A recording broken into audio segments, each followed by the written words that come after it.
So who's shorting this tonight? Who's got the cojones to short the lows? And is that risky?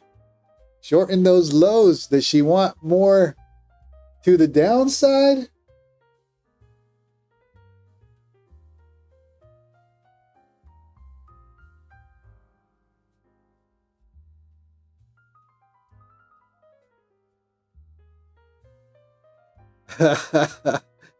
She a dumper or are we bouncing here? I think we're bouncing here. I don't know. What are we going to do? She's a dumper. All right. Wait until the low of day? I think we're well beyond the low of day today, my friend.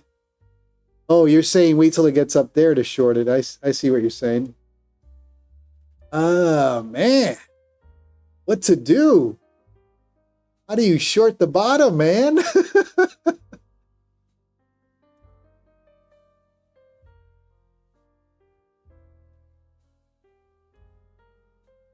He's tempting me with this long.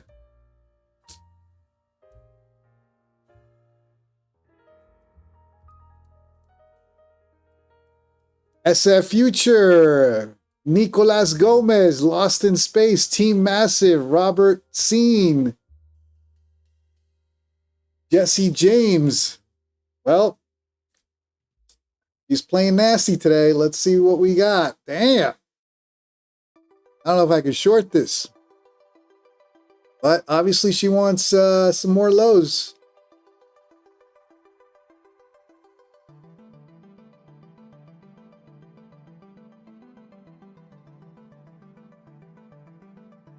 Huh.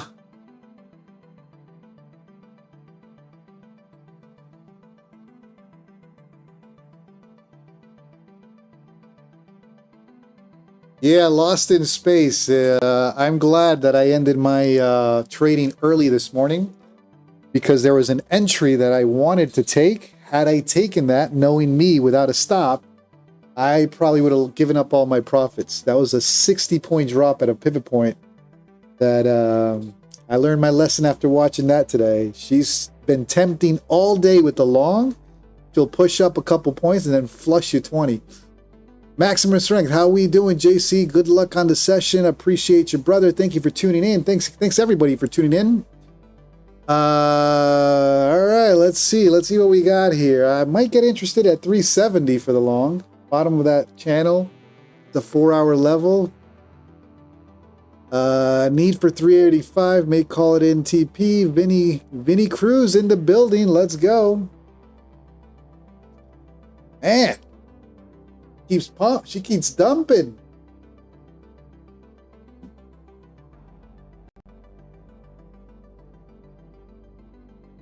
No stopping her.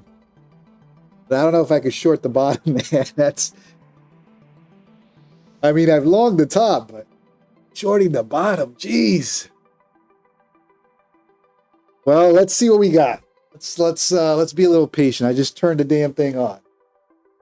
Crazy Chris, Vinny Cruz, SF Future, Maximum Strength. Welcome to the stream. RH NH Angetta. Good evening. God bless you too. Thank you for tuning in. Nasty NASDAQ. No news today, no catalyst, and we just dropped like what? 400, 500 points today? How much did we drop? Yeah. And it looks like it wants more, so Bears taking control finally. With no news event and no catalyst, and they flush this to oblivion. Is this just going to be the typical NQ, buy the dip? Depending on what happens tonight, this is usually when I trade my personal account. I usually trade the personal account on drops of any drop over 400 points. That's when I get interested in the reversal, but we'll see. Nvidia, I guess, did it. Well, it wasn't just Nvidia. I think all of them had a flop today. Nvidia, Netflix took a drop. And Vinny Cuz, yeah, you're right. There are no levels. There's very minimal levels to hold this. So if she wants to flush, she's got free reign.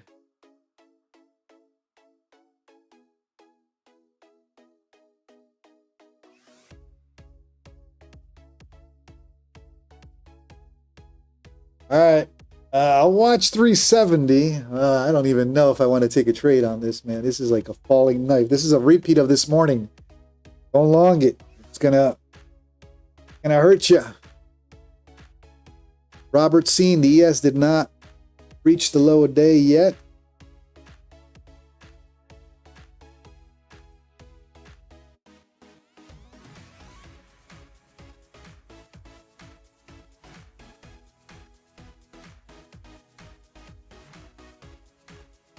We've already dropped 100 points on the overnight session. Wow. Moving. He's a moving.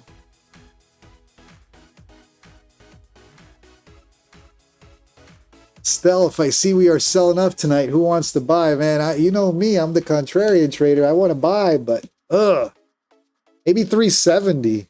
Look for three. Let me look at some 4-hour levels. It looks like this thing is like on steroids. The flush. How far are you looking to drop here? All right, let's take a look at this.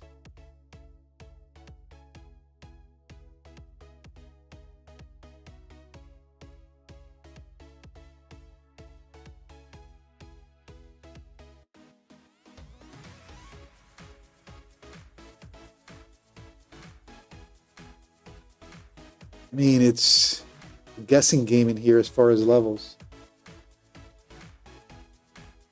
370, I'll watch for 370. But it may be a falling knife, trying to long a falling knife tonight. Wow. And on a descending 1-hour channel for sure.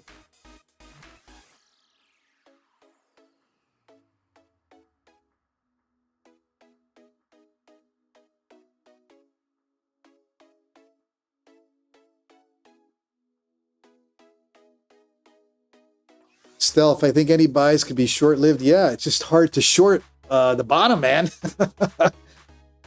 Such a contrarian trader that I got to be careful with these type of setups because they've been flushing longs all day. There were very minimal long bounces on today's New York session, at least during the early morning. I didn't watch the afternoon, but Jesse James, it's Asia. Keep those targets small. Get that green. I agree. Today's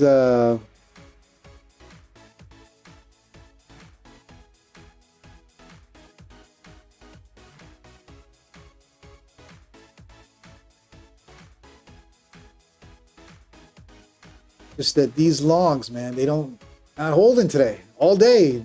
Not one long held for more than 20, 30 points.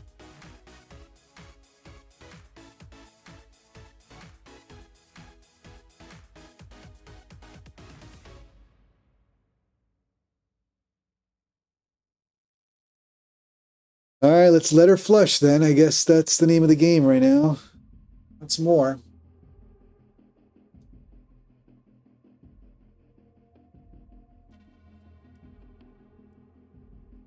No news, no catalyst, just flushing for no reason.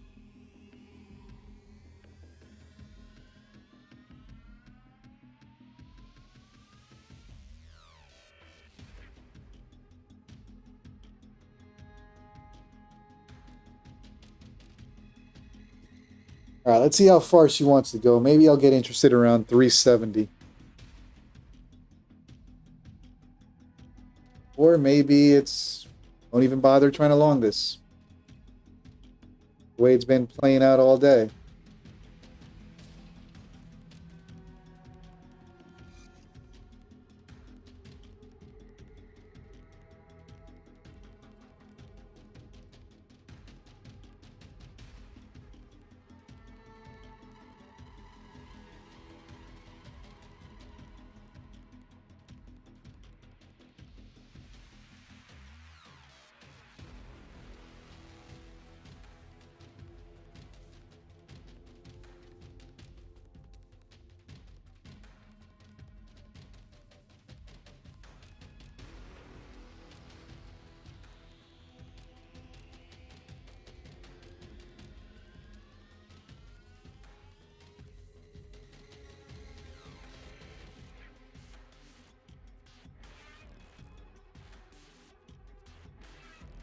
Just today it just pushed level through level through level, minimal bounces.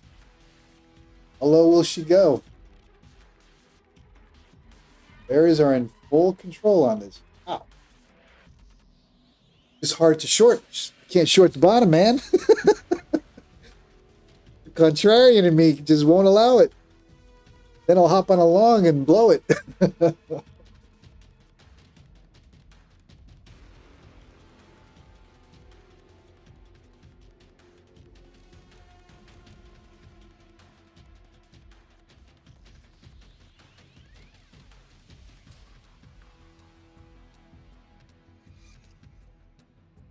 Wow, this is insanity.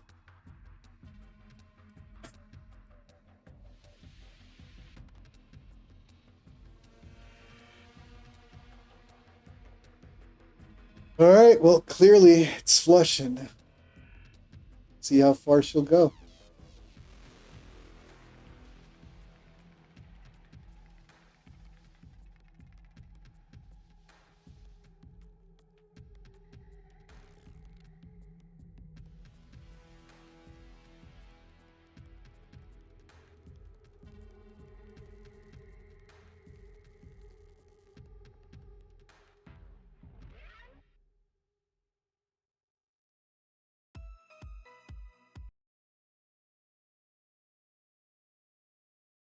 Crazy Chris, hard to trade this? Hell yeah, it's hard.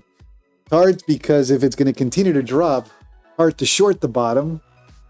So naturally, we're all trying to find a level to long this, but this could be a falling knife. It was a falling knife today. I'm glad I got some green early because if I had continued to trade today, I would have probably lost all my profits because I wanted to long it at specifically one pivot point. And I came very close to entering, and it flushed 60 points in about 2-3 minutes at that pivot point. After that, I was like, I ain't touching it. Nicholas, stochastics.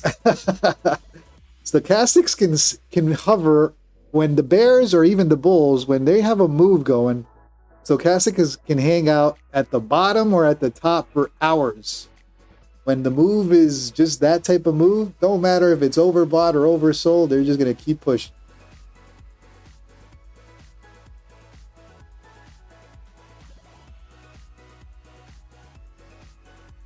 Any brave souls longing this yet?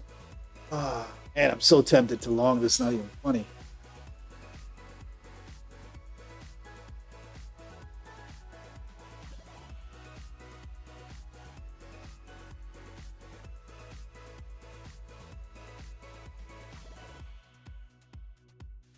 Getting tight.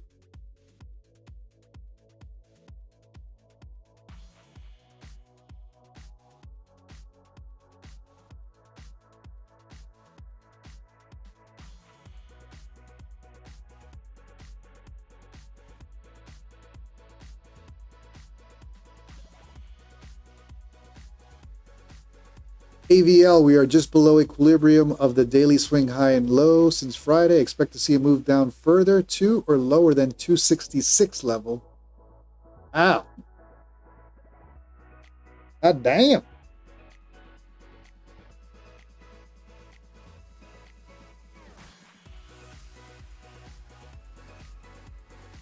All right, here you go. They're going for that 370 area.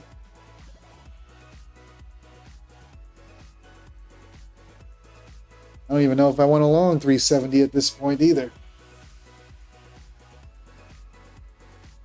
Kind of long a falling knife here.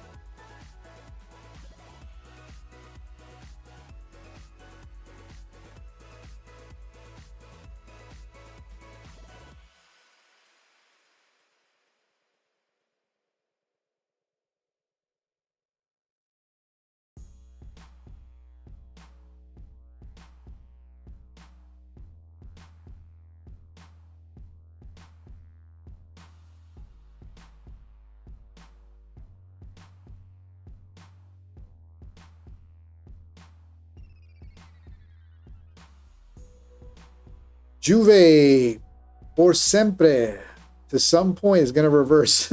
Yeah. Can't go Can't go down forever, right? The question is where.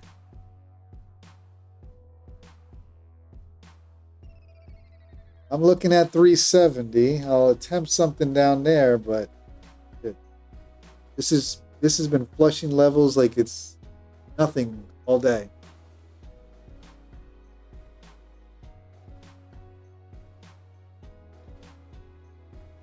Not one level has held today. Insanity.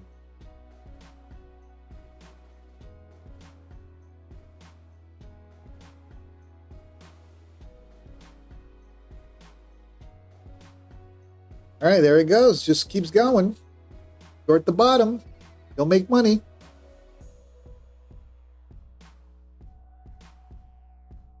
ES broke low of day. Wow.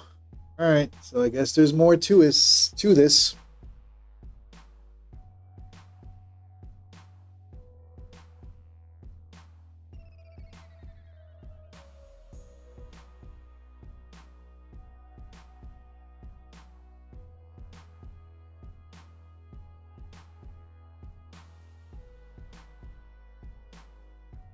Whew. All right, the sell-off continues. No news, no catalyst, just flush. No reason.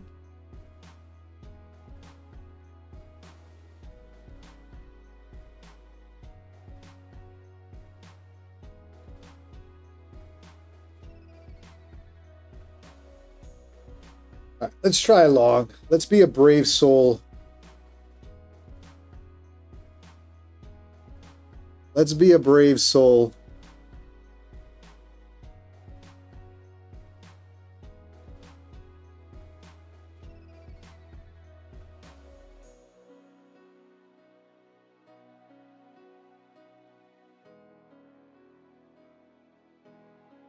And still nothing. I'll give it up to 365. That's about 20 points. Not giving it more than that. Juve, don't try to go long.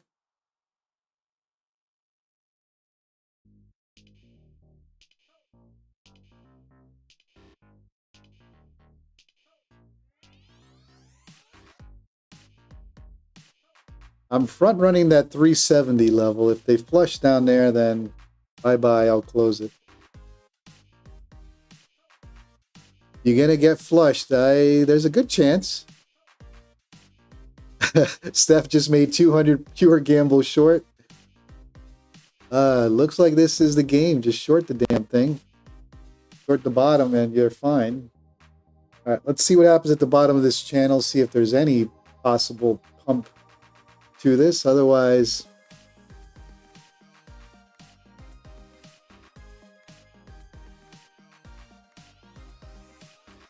you can't get out of that channel. At least not yet.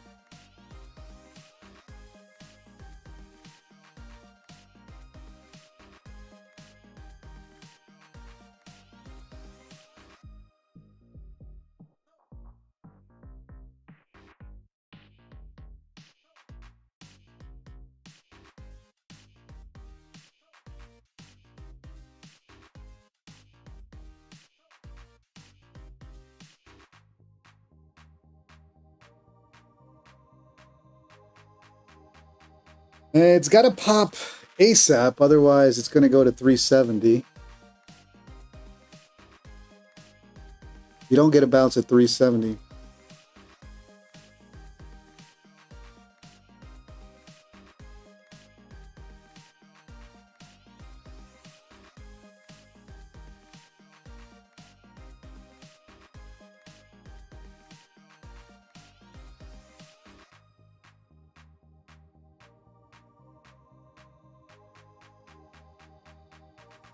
They are working that channel with no bounce yet.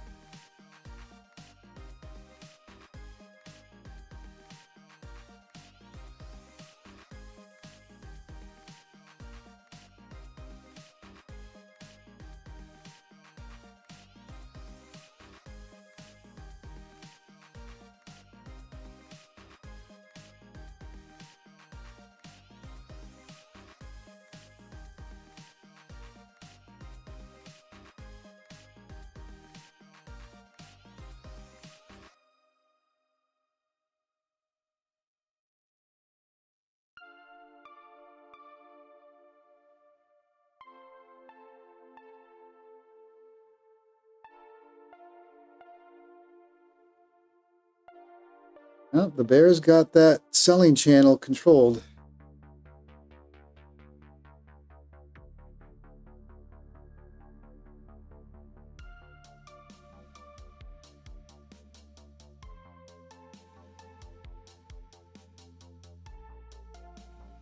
Nope.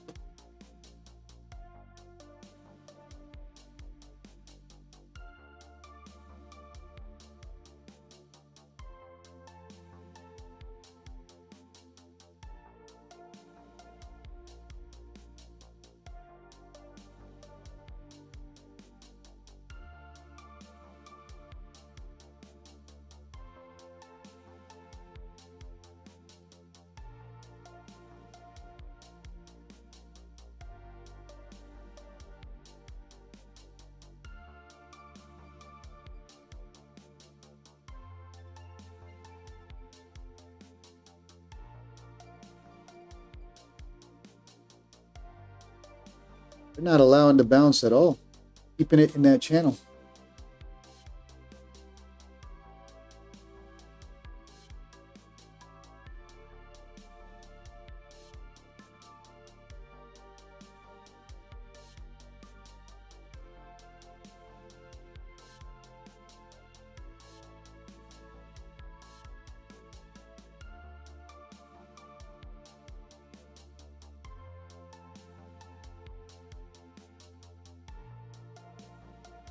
They can't pop it out of that descending channel. Wow. Figured they would have a bounce by now. Nope, looks like there's more pain to this.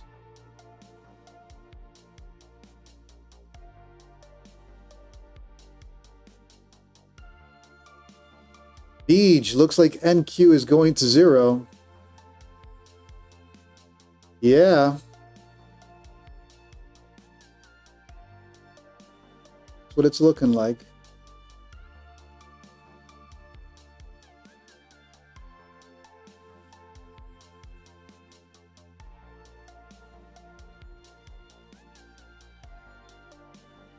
You just won't let the bulls get out of that damn descending channel. They're locked in there. Locked in. Tight.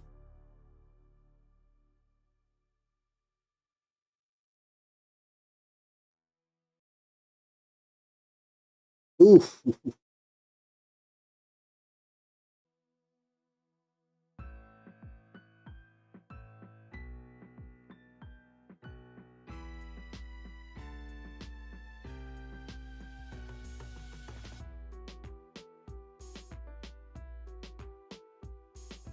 Beej, I tried to long pivot points today and I failed miserably. Yeah, they flushed pivot point after pivot point today.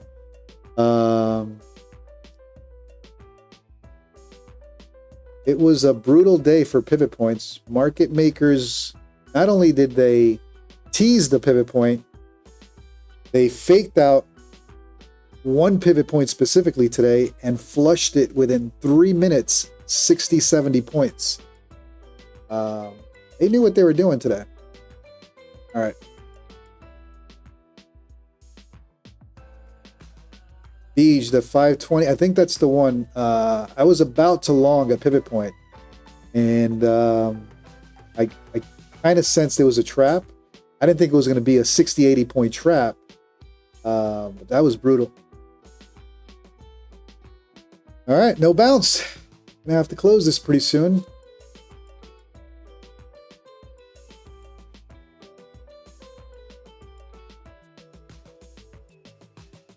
AVL, you have to look way back in the charts to see what I'm seeing. Yeah, I mean, listen, the bears are in control. They're going after...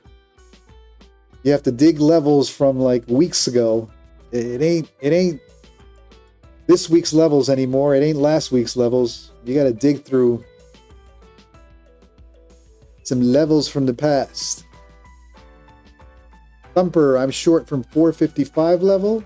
Yeah, that's a nice short.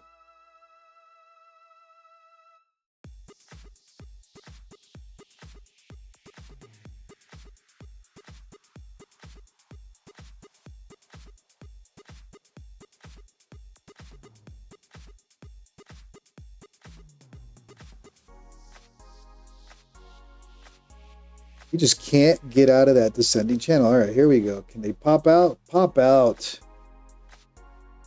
Pop out of that channel already.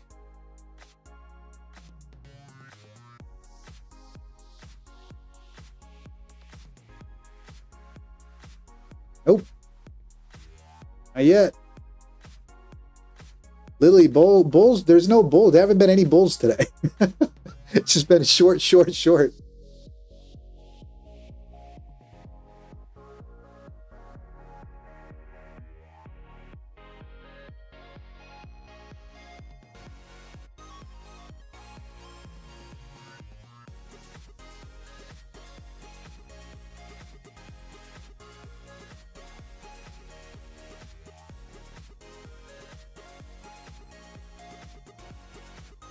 Nothing. They're not letting them out of that channel at all. Impressive what they're doing right now.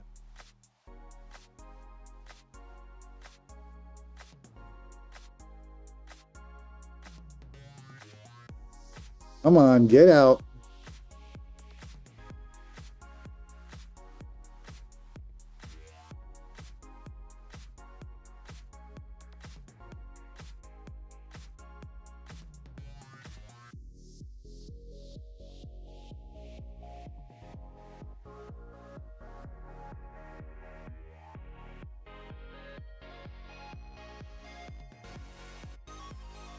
Nope.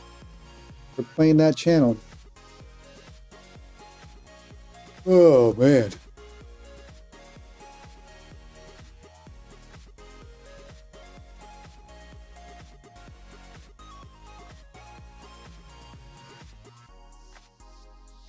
Uh, 330 is where that pivot point down there is, right? You got 330 pivot point.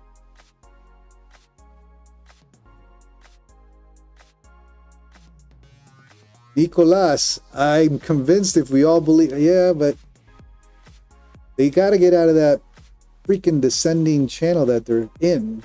Bears are not letting them out. Marco, I think it's going to sweep 326. You got a pivot point down there. So if I get stopped out here, I'm not going to entertain another long until that pivot point at 340, 330 area. They're not able to pop it out of this.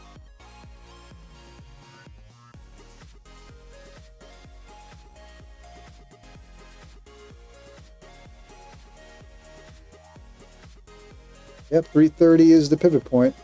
Definitely see it down there.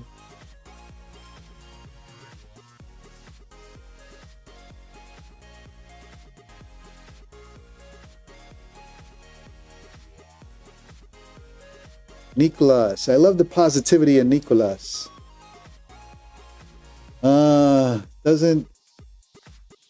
Doesn't look good at this level. I think they want 330 before any possible bounce.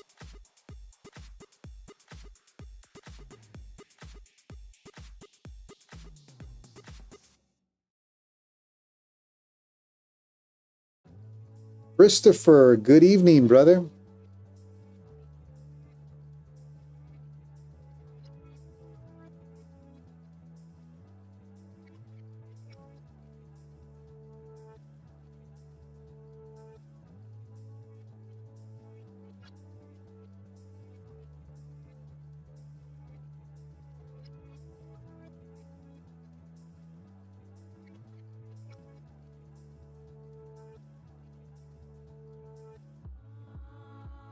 No, no bounce.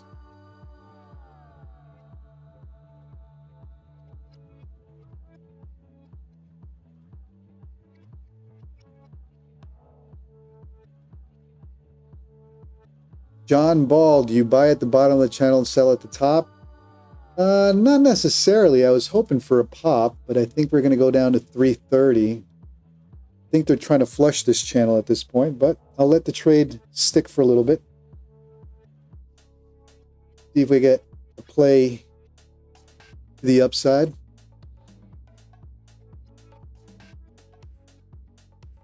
Vinny, I don't want to FOMO here, but geez, it keeps going down.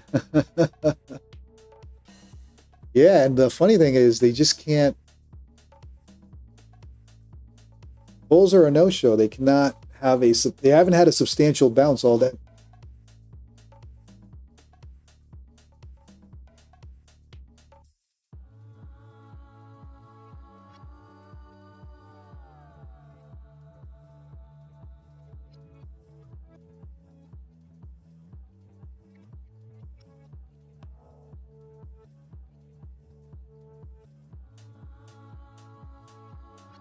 Pavon, 261 target.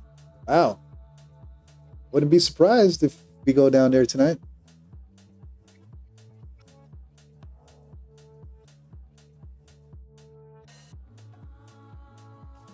Sell now. Yeah.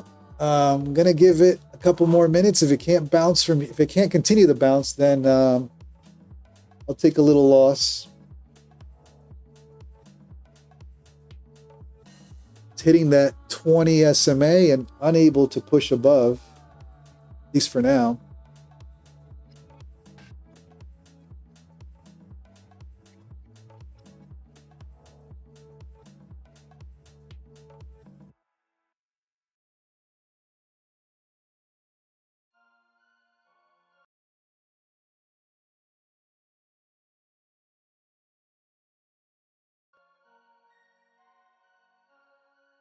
Robert Seen, most of the time, friend is your friend. I agree.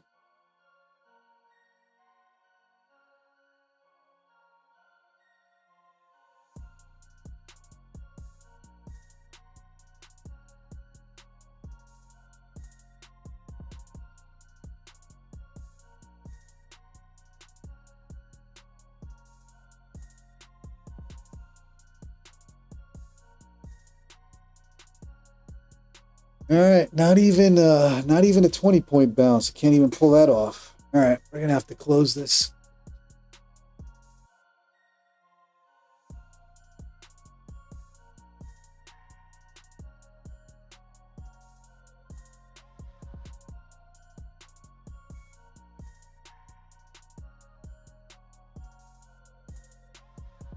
Endplane, the code for most prop firms and Tradesyncer is JCDT. Welcome to the stream, by the way.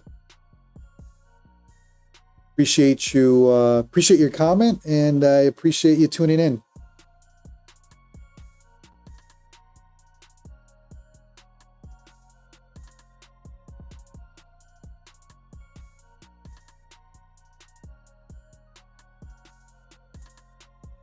All right, no show for bulls today. Oh man.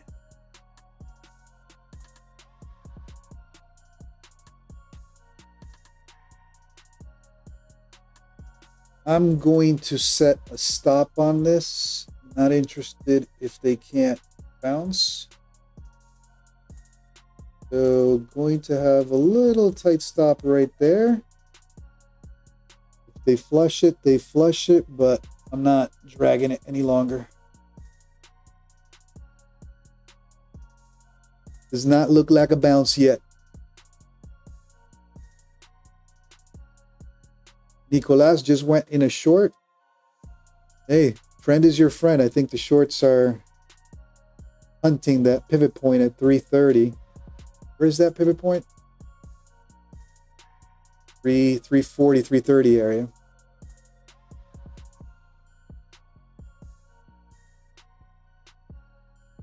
T. Cooper gave back half my gains from this morning, afternoon.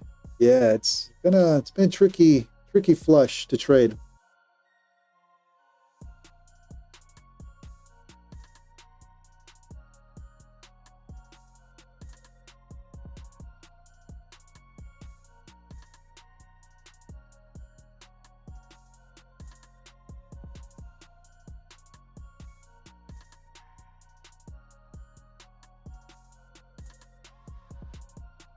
Zach, I think it's due for a bounce. Should have been a stronger bounce, though. Well, let's see. Let's see if it plays out.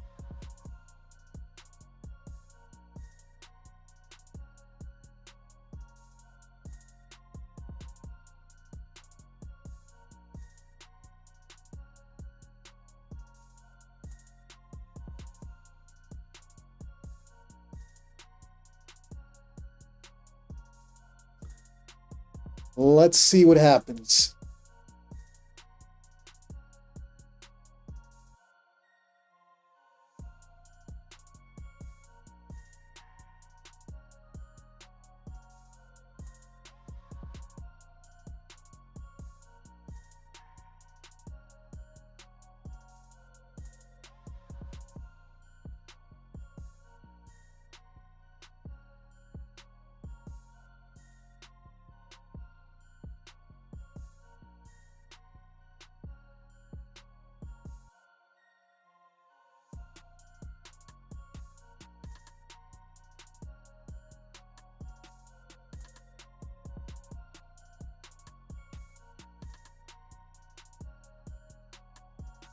Zach, extremely sold on pretty much every time frame. Yeah, but that doesn't mean anything. Oversold, overbought can continue for hours when it's in a trend.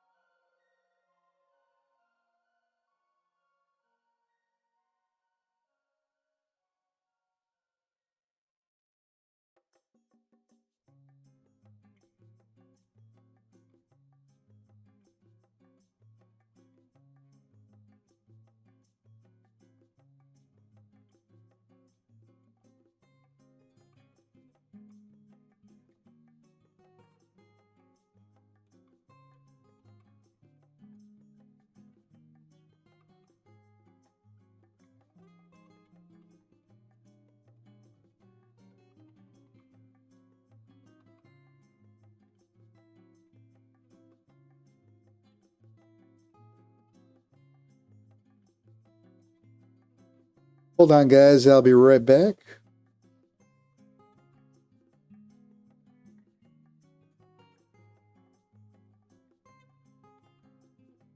Oops.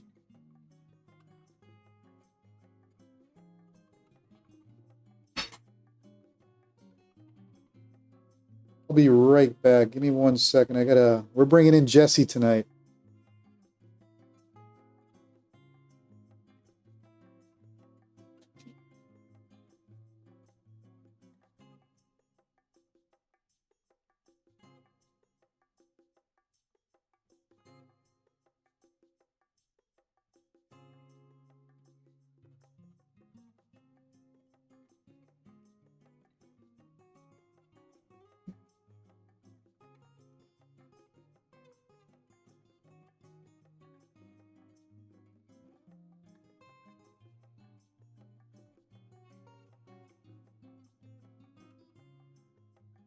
Hey, can you hear me?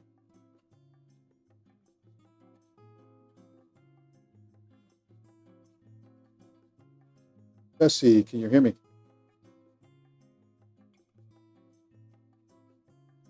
Give me 1 second.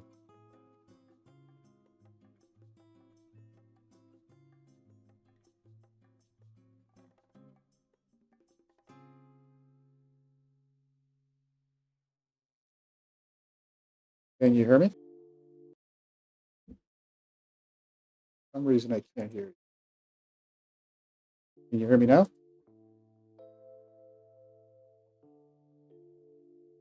Bring you into the chat.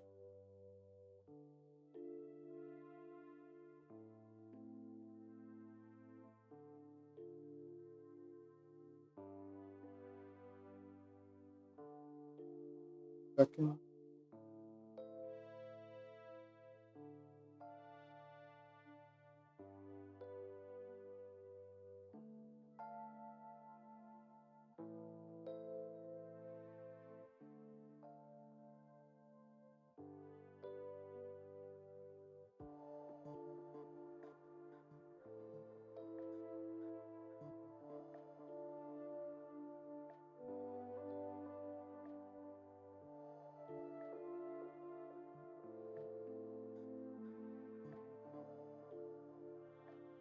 Bring you in.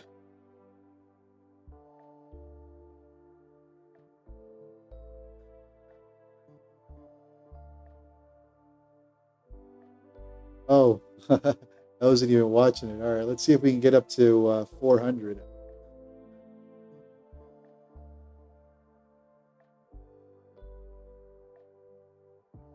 Big toe fix. Let me see if I can solve your issue. Oh, wait. That one.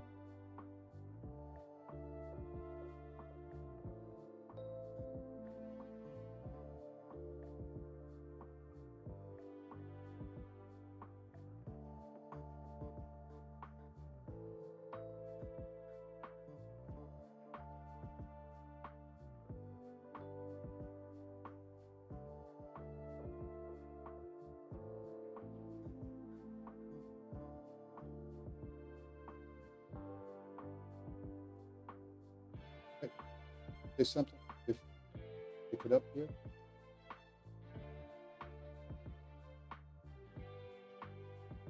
Test.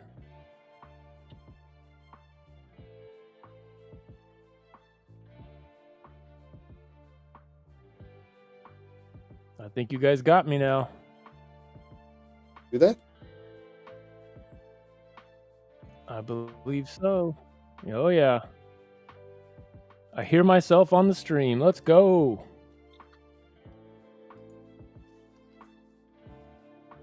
John, where's your camera? I know my wife and I were watching this morning and we saw who was on with you? Shark was on with you, right? Yep. My wife's all, you need to get your camera set up. I said, no. I think you're up. What's up, buddy? Get your... Here we go.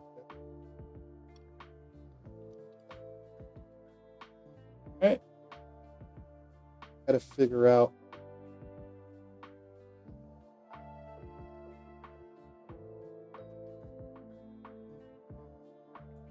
All right, I think your screen is good. So, welcome Jesse James to the stream.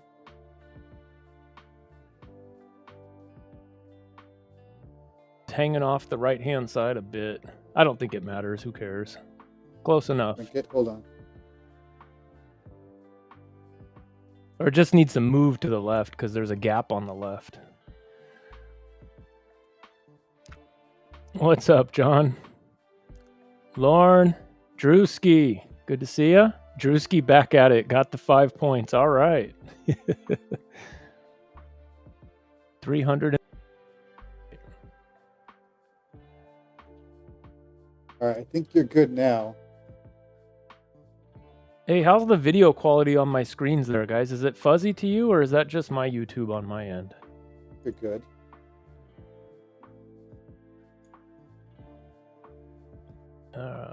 Who'd I miss? Nicholas Gomez. Of course, Coop. I said hi to everybody. Corey's here. Everybody's here. Crazy Chris. We got 145 people watching. Let's get after that like button. Show your boy JC some love, everybody.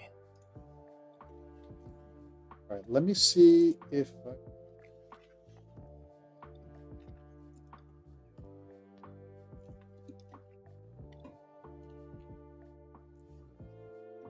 What time is it? 7 o'clock on the dot. I'm not even late for work. All right, so I guess the question is, how low will she go tonight, Jesse?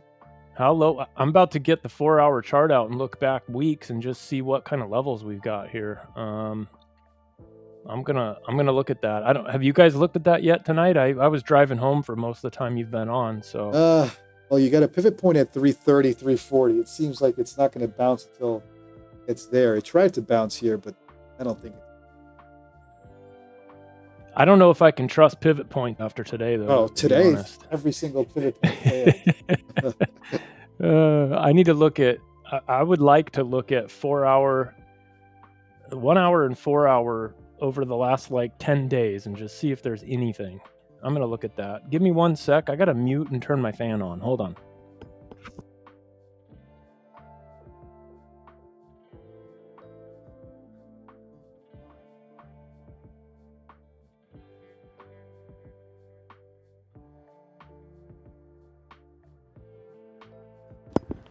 You know what else, too?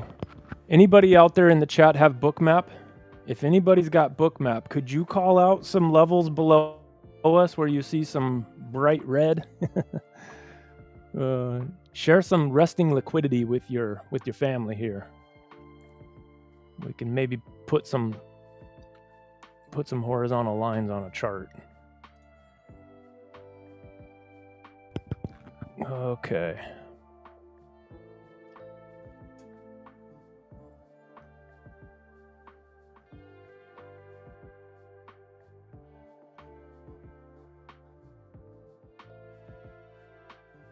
Yeah, the CVD is negative 1,111 right at the moment.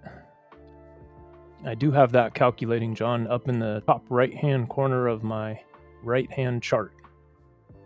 Oh.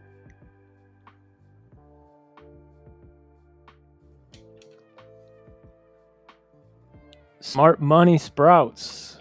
Hello, new here. Sweet. Good to have you.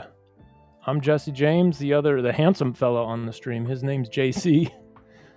Hit that like button for him. Hit that subscribe. He streams the New York sessions every morning and the Asia session Monday through Thursday. I'm on as a guest, so welcome. Self caught another 500 short. Sweet.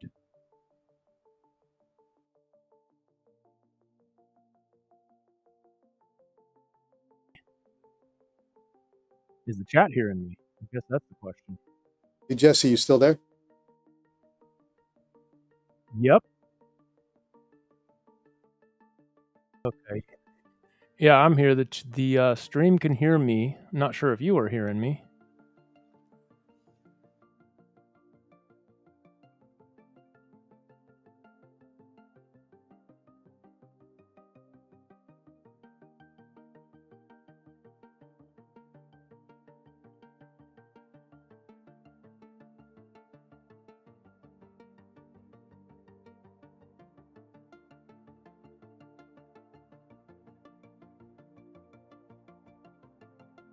Stealth says, do not try to buy this market.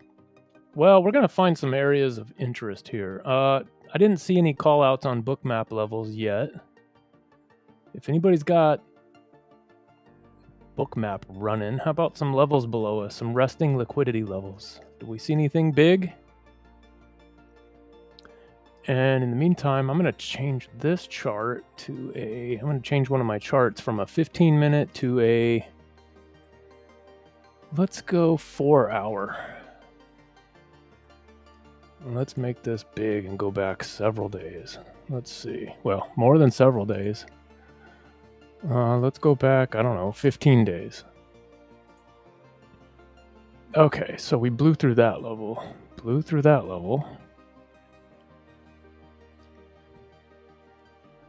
Okay, so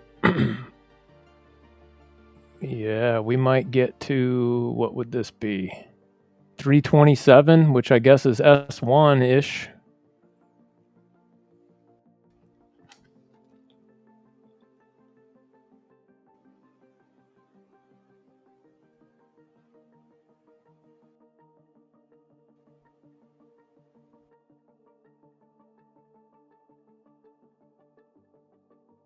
'70s to 61.8. Thank you, John. Lauren says Bookmap every 10 points down. Okay.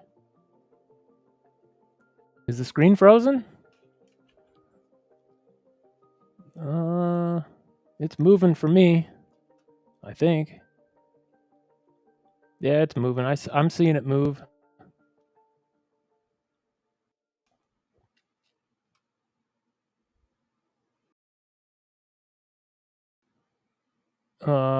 Resistance at 368.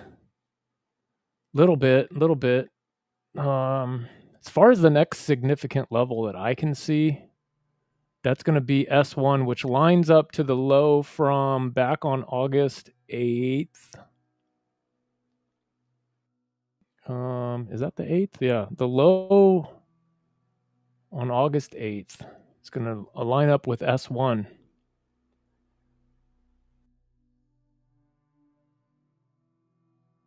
So it's not just a S1 pivot point, it's an actual low from August 8th. So maybe we'll get some support there if this keeps drifting down. That's what I'm thinking.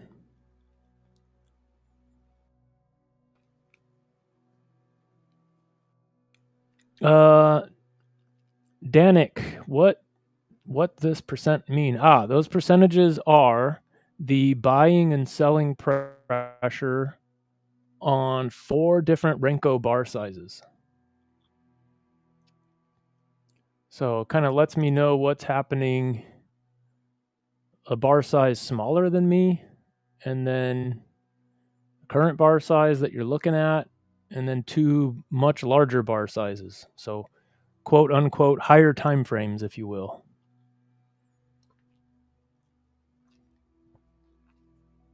Yeah, JC, I'm not hearing you either, brother.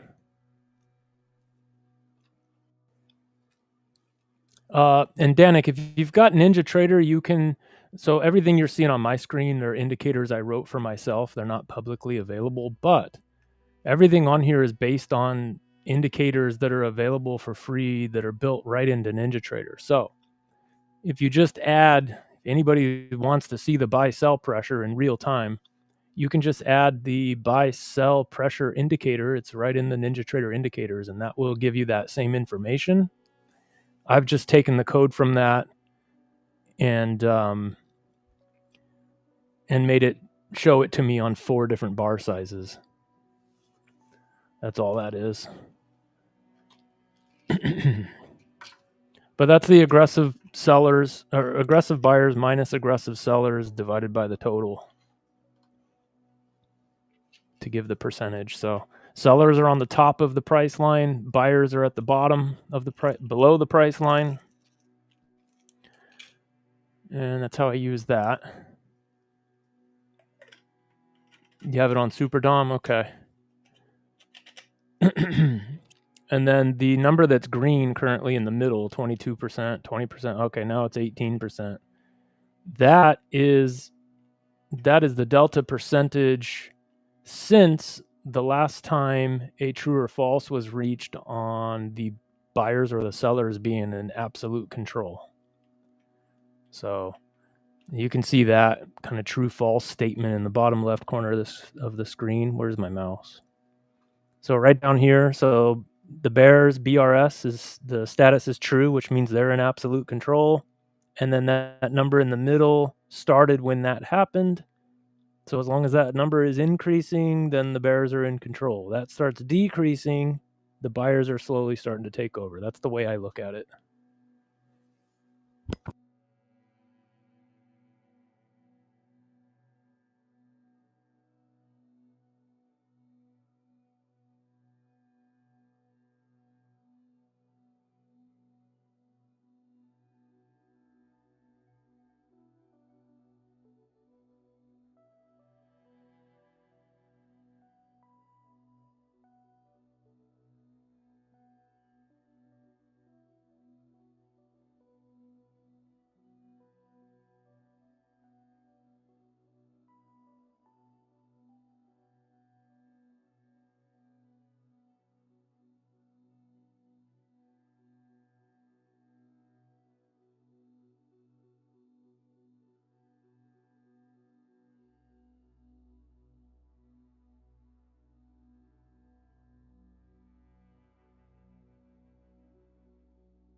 Nicholas, the time in sales. Yeah, so that's just my buy sell pressures are obviously showing me that in real time, but I kind of have it there just as a backup because all of these indicators I've created myself, and so I'm constantly testing and tweaking and messing with them. And so I like to watch the actual transactions take place right next to that area just to kind of see. I mean, you can see whenever buys and sells come through, you can see the percentages adjust themselves. But the time in sales is something I've just kind of always kept an eye on it. And so the percentages are just a larger and quicker way to view that. And they're also the percentages are also based on the Renko bar sizes too. So, all right, well, there's a little pop.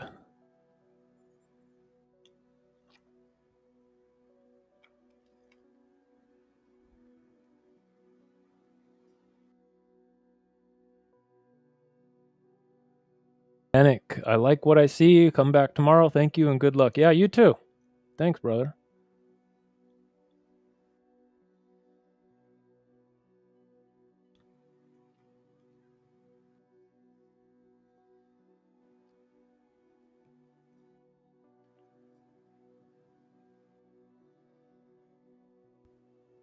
John, your delta called that. Oh, you're talking about the momentum at the bottom? Huge delta push, Paula. Yeah, exactly. Yeah. So let me bring my mouse over and I'll.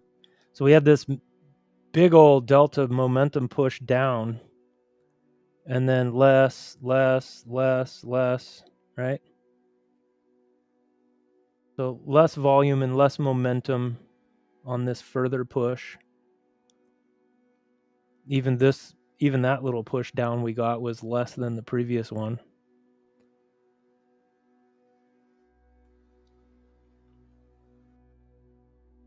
We could kind of say the same about this, right? So we ripped up here, same distance roughly, less delta.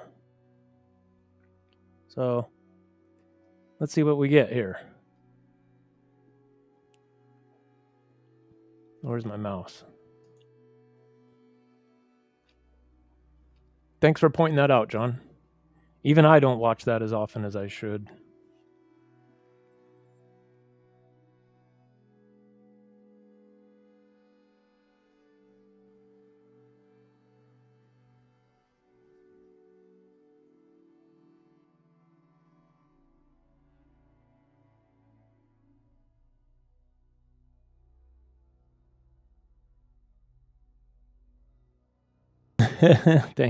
Thank me for the 10 points. You're welcome, sir.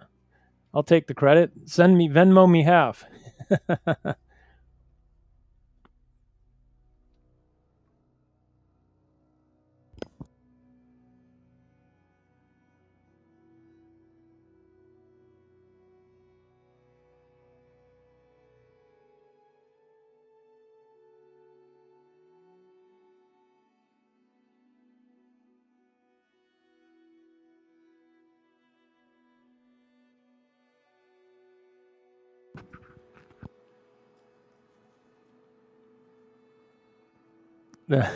John. Okay, deduct it from my tab.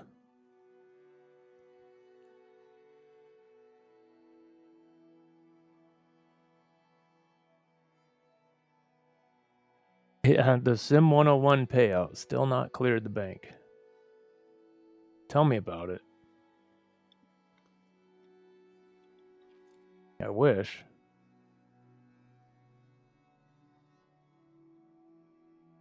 AVL, Jesse, have you opened any new accounts since the bad day last week? What was last week? Because I remember I had a total blowout the day after JC did, but that was a couple weeks ago now, right? No, I have not. But I did lose my 5 take profit trader accounts. I have not replaced them yet. I'm kind of giving myself a mental break on that. And I've just been slowly chipping away at I have 10 Apex PAs, so sim funded PAs, 150K accounts.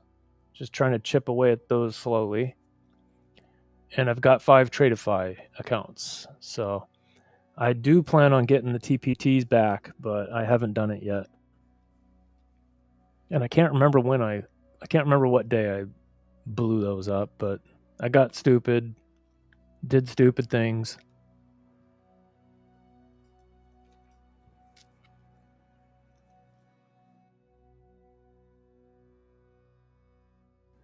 We sat out one night last week. I'm trying to remember.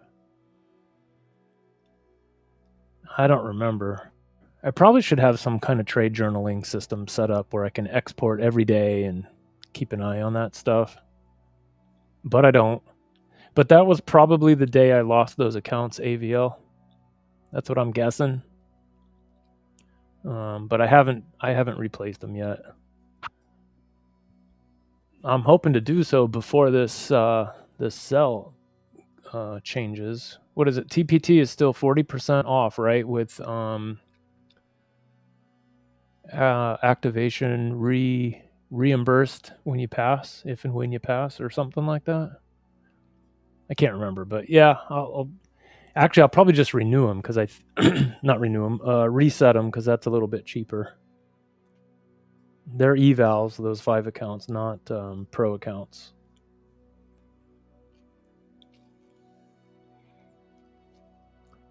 So what are we thinking? Could this have been the push?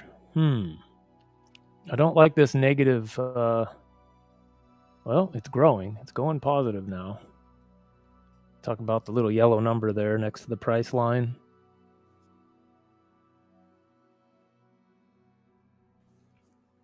SR, yes, those are standard deviations away from the linear regression, the center of the linear regression channel on a much larger bar size. So you see how I have the channels? Let me move my mouse over there. So these channel lines, right? This is the linear regression channel. Quant Tower has it. NinjaTrader has it. I'm pretty sure every platform has this. Mine is set to a period of 200, so it's calculating over 200 bars. And then I took the code from that and made it so it would display this, not the actual lines, but their areas, right? Their target zones on a Renko bar that's triple the size of this one. So the red box, the gray box, and the yellow box are actually the linear regression channel zones from this chart over here on the left. Does that make sense? So higher, quote unquote, higher time frame areas of interest. And then you got the red, gray, and yellow boxes on this chart, which are from a Renko bar that's 3 times the size of this one. I hope that makes sense. So the way I use it is if we break through one of these areas, we're more than likely going to the next one, right? So if we break through the, usually the gray zone is the support and resistance.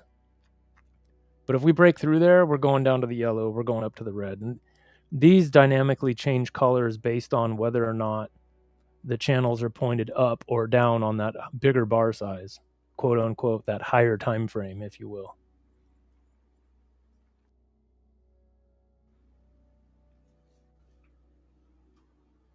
Okay.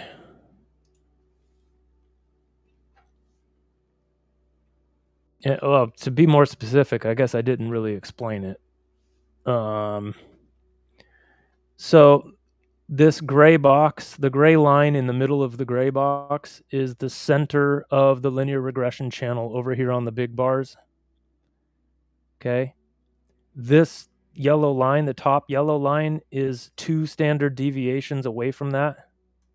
The bottom yellow line is 4 standard deviations away from that.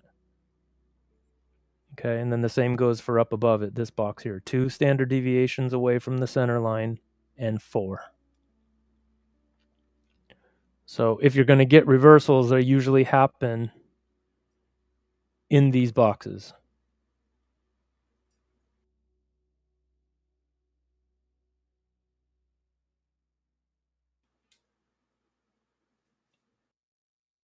The brick sizes I use are, so the big chart here, this is my entry chart. This is 12/6 on Ninja Renko bars. And then to the left is kind of my bigger time frame, if you will, and that is, what is that? 36/18. And then up above these charts, you guys can't see it because I can't fit it all on one screen. The biggest one I look at is, what is that? 108/54. 108/54. And those are my 3 main charts. And then I do have, ever since NinjaTrader released that new FVG indicator, I do also run a 15-minute regular time-based bar with the FVG indicator on it. I've been watching those. I don't know how to trade it, but I'm watching it. Watching and learning.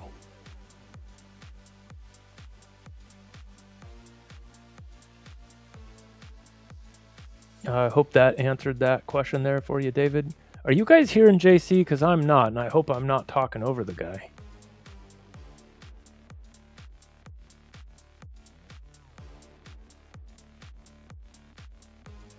Nicholas says, do you also use normal distribution?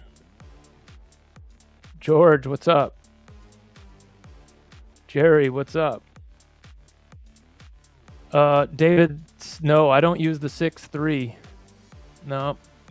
I don't remember. Hey, John, do you remember how long ago it was when I decided to change up to the 12.6? I mean, that was months and months ago, right? The 6.3 is a good bar size, but it's for me, that's for kind of more scalping for, 10, 20 ticks. And I don't know, maybe 4, 5, 6 months ago, I decided, you know what? I want to just go for bigger moves. I need bigger bars. And so I stepped it up to the 12.6. But for a couple years, a year and a half at least, I traded on the 6.3 for sure.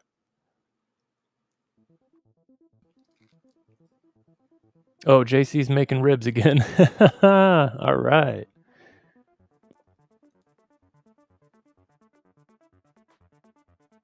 Yeah, we both switched back then. Late January, early Feb. That's right. Yep.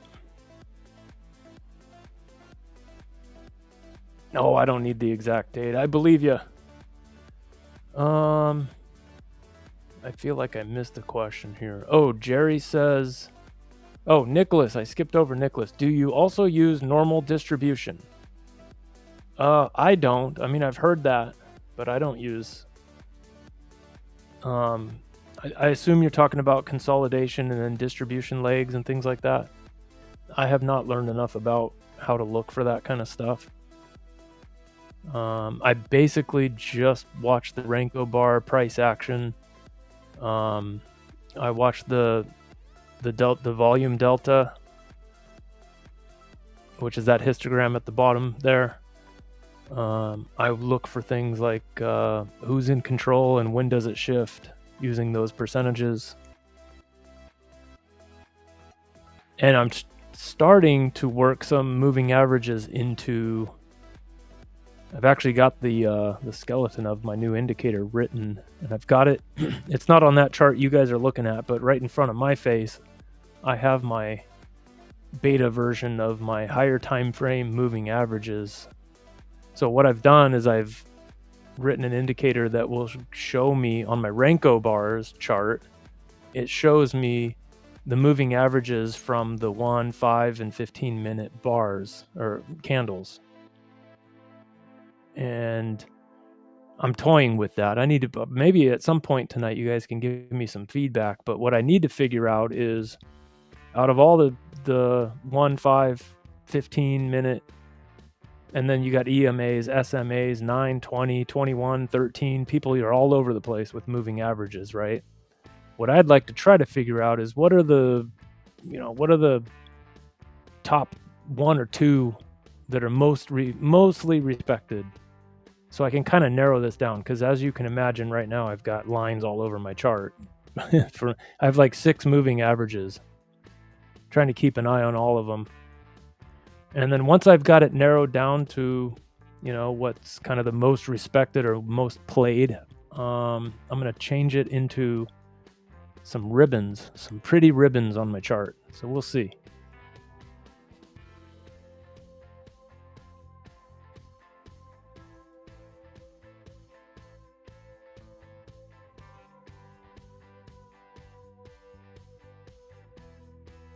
Oh, gotcha, Nicholas. Yeah, I mean, I trade the NQ, so the outcome is usually always unusual. I get what you're saying, though. And no, I don't look at anything like that.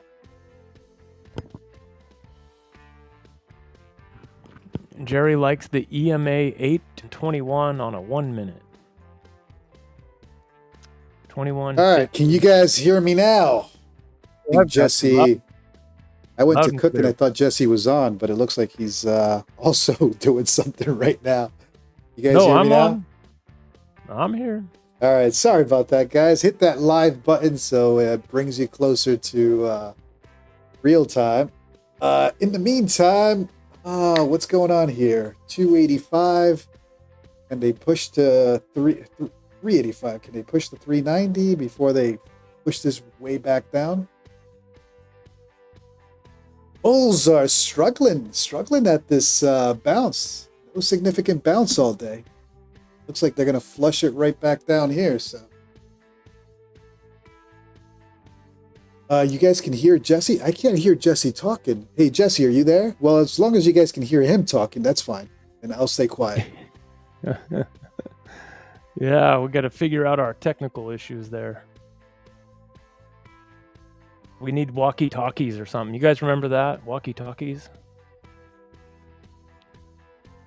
Where'd I leave off? Oh, the moving averages. Wait a minute. Corey, who's leaving? Who left? Corey? All right, Corey, have a good night. Thanks for being here. Where did I leave off? I'm looking back up through the chat, folks.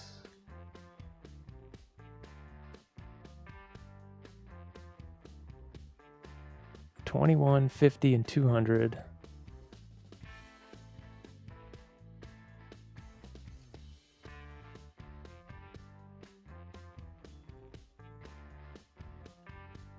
Yeah, John, thank you, sir. I mean, we had it working, and hell, JC had Shark Trend on earlier today. We had it going. I'm not sure what happened. We'll get it, or we'll get your help. One of the two.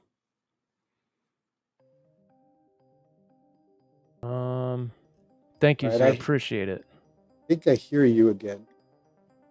All right. Tommy Tom just subscribed. All right. Welcome, Tom.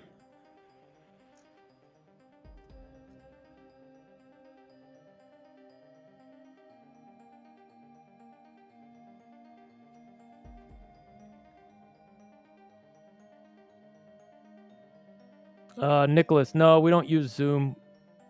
John and I have tried that before in the past. It's horrible. For live streaming, it's not good.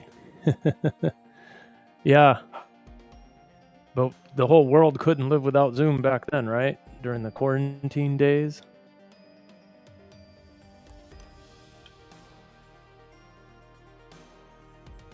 So what's up, Chad? Are we going to get a push up out of here or what? It looks like it's trying to push. The laziest push I've ever... This is why I can't trade Asia. It's the laziest bounce. If it becomes a bounce. Oh, man.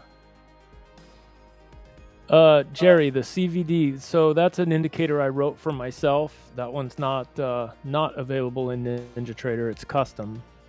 But what it is it's the cumulative volume delta for this trading session. So we're at minus 902 right now. And I've made it so that it turns colors when the cumulative volume delta is moving up and also its moving average is moving up, it turns blue. If they're both moving down, it turns red. So I kind of like the flashing. I have little things that flash lights at me, if you haven't noticed, that grab my attention.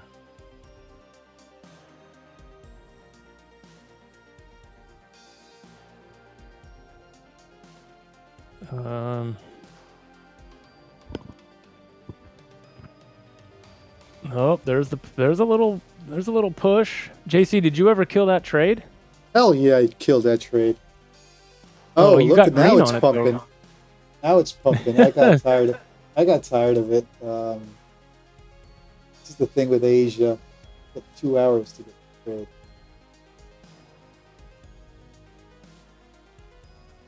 But yes, I did kill it. Not convinced on the bounce. Christopher says that font that Jesse uses is called Magic Crayon. The Magic Crayon. Let's see. Jerry, any possibility you can share that indicator? Well, maybe in the future, Jerry. I don't really have a good way to do that right now. There's other ways you can watch the CVD. If you've got Bookmap, that shows it. If you've got, I think even NinjaTrader Order Flow Plus package also shows the cumulative volume delta. Most platforms have it. But if you just got the basic NinjaTrader like me, then you gotta write your own code on that, or there might be a cumulative volume delta in the what is it called? What's that called, guys? Help me out here. There's a Ninja Trader community where people share their indicators and stuff. I can't remember what it's called. Oh, John says Order Flow Plus has it. There you go. You have the CVD that plots per minute. You should be able to put it on, the ecosystem. There you go, Jerry. Yeah, but if you put that CVD on like a tick-based chart or on a Renko chart, and then set the chart or set the indicator to calculate on each tick, then you won't have to wait a full minute to see the result, right? It'll stay up to date.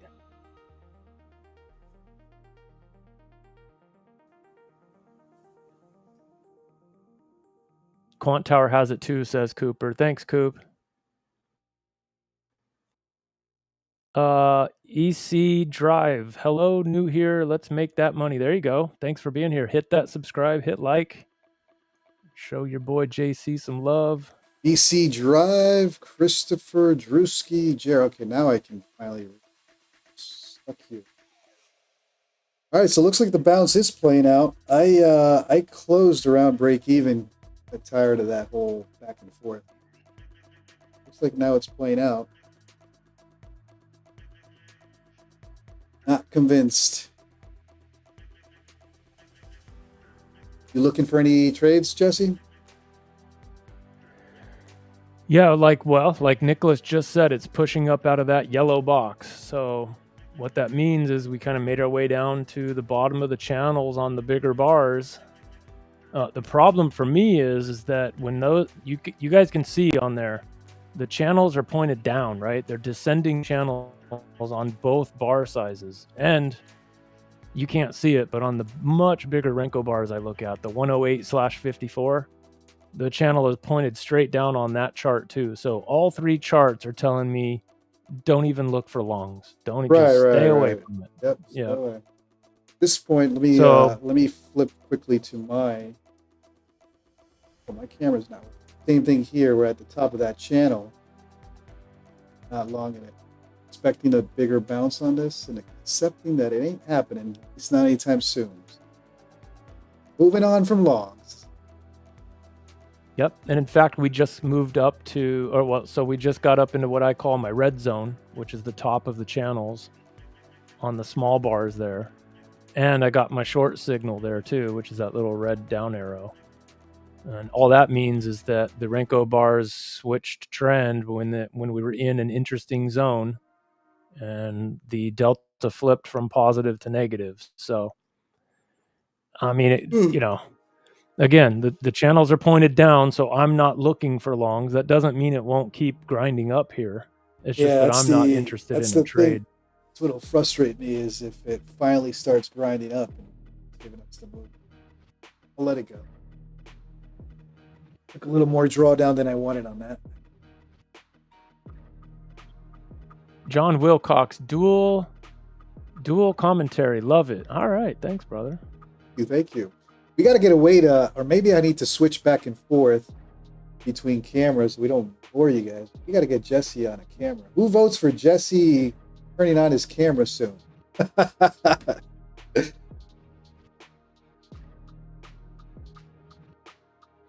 So the wife and I were watching this morning when you had Shark Trend on, right. And she's all, "You need to get your camera working." Oh yeah, and we can get a third guest, and we can make it fun. But yeah, I had intended to long this. As you guys saw, I was looking for a break out of that channel. It looks like it's happening now, but I'm giving up on it. I waited a little too long than I want to. I get it. It's Asia. It may play out. But not entertaining longs after this drawdown. Take break even for now and see what else we get. Yeah, I mean, we're still, we have not broke this downtrend yet, not even close. So you guys can see my linear channels, which adjust themselves on the fly, and JC's manually drawn out channel. They're pretty similar right now, right? Yep. And they're both pointed down, and we're at the top of them, right? So for me, I'm not going to entertain any longs until we break way up out of there. Then my linear channels start turning and kind of smoothing, kind of going sideways. And then I need to see a pullback and then support step in, right? So there's a lot I need to see happen before I'm interested in a long. Watch me say that, and then it just starts rallying, right? No, yeah, I mean, it happens all the time, right? Frustrating. But what I've learned is it's safer for me to just sit on my hands than to try to guess that, right? Because at that point, it's just, it might be an educated guess, but it's a guess. So I'd rather go with the evidence, and the evidence is on all 3 of my Renko bar sizes that I watch, the channels are pointed down, and this is nothing more than a little bit of a pull up, and we're probably going to get another flush. As who was it on the chat that said, trend is your friend, right? Except that at this point. Yeah. Trade with RB. Do you advise the Trade Asia sessions? Well, first of all, we don't advise anything, so do the exact opposite of what we do. This is for entertainment purposes only. Yeah. And it's going to become more entertainment purposes only after some of the chats Jesse and I have had. Yeah, but I'll say this, Trade with RB.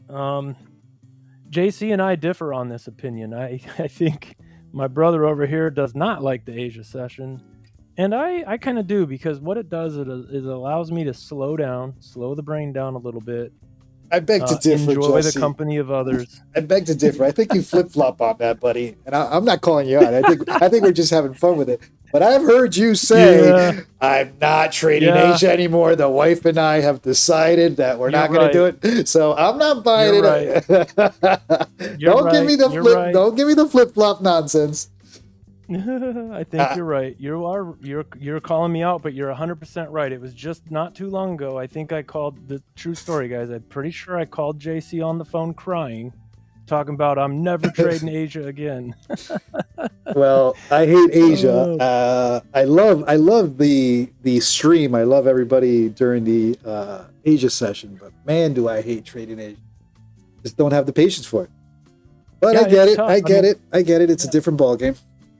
Yeah, I mean, I personally, and I think, JC, I think you're the same, I'd rather know really quickly if I'm wrong or I'm right on a trade. I have no problem losing. What I hate is waiting an hour to find out that, my stop's going to get hit. Exactly, yeah. But it also, I think Asia does also build the patience. I think it builds. To be honest with you, I think if you can trade Asia, if you can get out of scalping, because I do see the scalping scenarios with Asia, but if you can build positions with Asia long term, I think it does build better trading habits. Yeah, I mean, and obviously because it's slow, it lets you kind of look more closely at levels and channels and moving averages and really think through, okay, do I really want to get in this trade or not? Whereas during New York, oftentimes, you're just kind of going off of instinct and firing trades, when things happen. I prefer the New York session because it's quicker and, it's straight to the point. Boom, you're in, you're out. But like I said, Asia's got its good benefits too, and things slow down, and you're not going to get run over too hard, too fast if you're wrong on a trade. Right. It gives you time to change your mind, right? It's forgiving. All right, I think they're going to actually push this. I don't think they're going to flush now. Interesting. Yeah, let's see what happens here. I mean, so you can see that on the bigger bar sizes, we are in positive territory as far as buying pressure. 53% and 52% on the bigger bars, buyers right now. And our little number in the middle is a positive number, positive 12%. So could want to push here.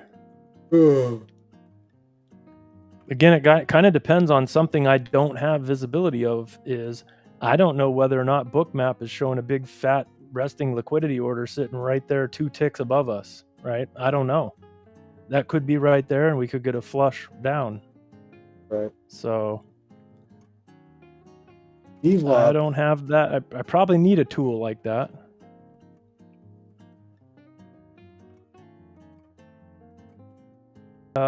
Sunny says, is it Sunny or Sunni? Correct me if I'm wrong on that. I think it's Sunni. Sunni, I believe. I think you are right. Is there a way I could trade TPT and Tradeify from my phone? Yeah, there's some. I wouldn't recommend it, but yeah, you can use Chrome Remote Desktop to control your computer. You can do it I on think you can use Tradesync. Well, no, you would need a master on Tradesyncer. No, never Yeah, mind. I think Tradeivate has a mobile app. Does Ninja have a mobile app? I don't trade Ninja, so I'm asking. No, I don't think Okay. so. But Tradeivate does, and you can. But I don't think you can use a trade copier on a mobile app. I've never even tried that. Oh, well, you can set up Tradesyncer, which is actually you can do it. So if you have Tradeivate, you would use your master account to trade on your phone. Let's say it's Take Profit Trader. You trade your Take Profit Trader account on Tradeivate. You set up Tradesyncer, which is cloud-based or web-based, to copy trade from the cloud on your Tradeivate trades, and it'll just copy trade it.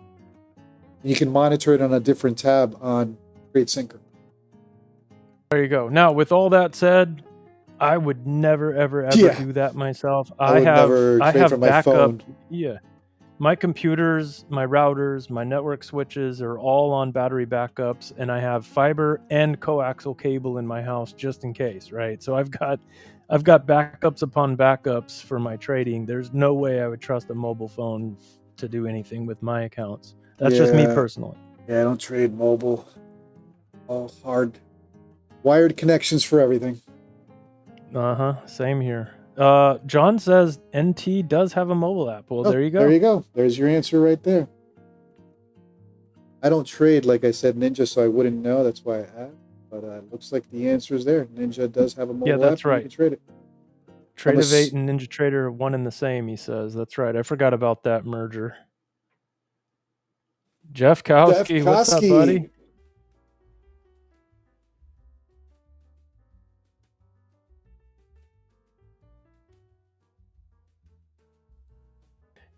Yeah, Chris, I know that here's the problem, Chris. I know that Bookmap's on YouTube, but here's the thing. It's delayed because it's on YouTube. And also, I am out of screen space. I need more monitors. I definitely need more screen space. Oh, looks like the bulls are building a little ascending channel out of this descending pattern we've got.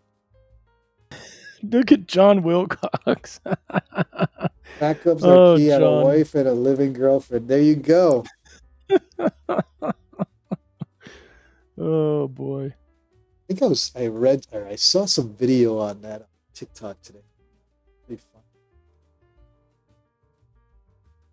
Every man should have a wife and a mistress or something along the lines. I forgot what it was. Well, let's not talk about that before we get in trouble. Yeah, you never know whose wives are watching the stream. Exactly. Most wives don't approve of trading as it is, and now they find out you're tuned in to the stream talking about mistresses. John, damn it, you're going to get us all in trouble, John. Yeah. Oh, boy. So... Oh, JC, earlier when you couldn't hear me, I've got the skeleton of my new indicator written, and I've got it on my chart that's in front of me. You guys can't see it on the stream, but I've got my new OFT multi-time frame MMA, I'm calling it, right? So it's multiple moving averages on multiple time frames, but displayed to me on my Renko chart. And so it's pretty cool. I've got 6 moving averages from 1 minute, 5 minute, and 15-minute bars. And right now they're just all set to 9s and 20s.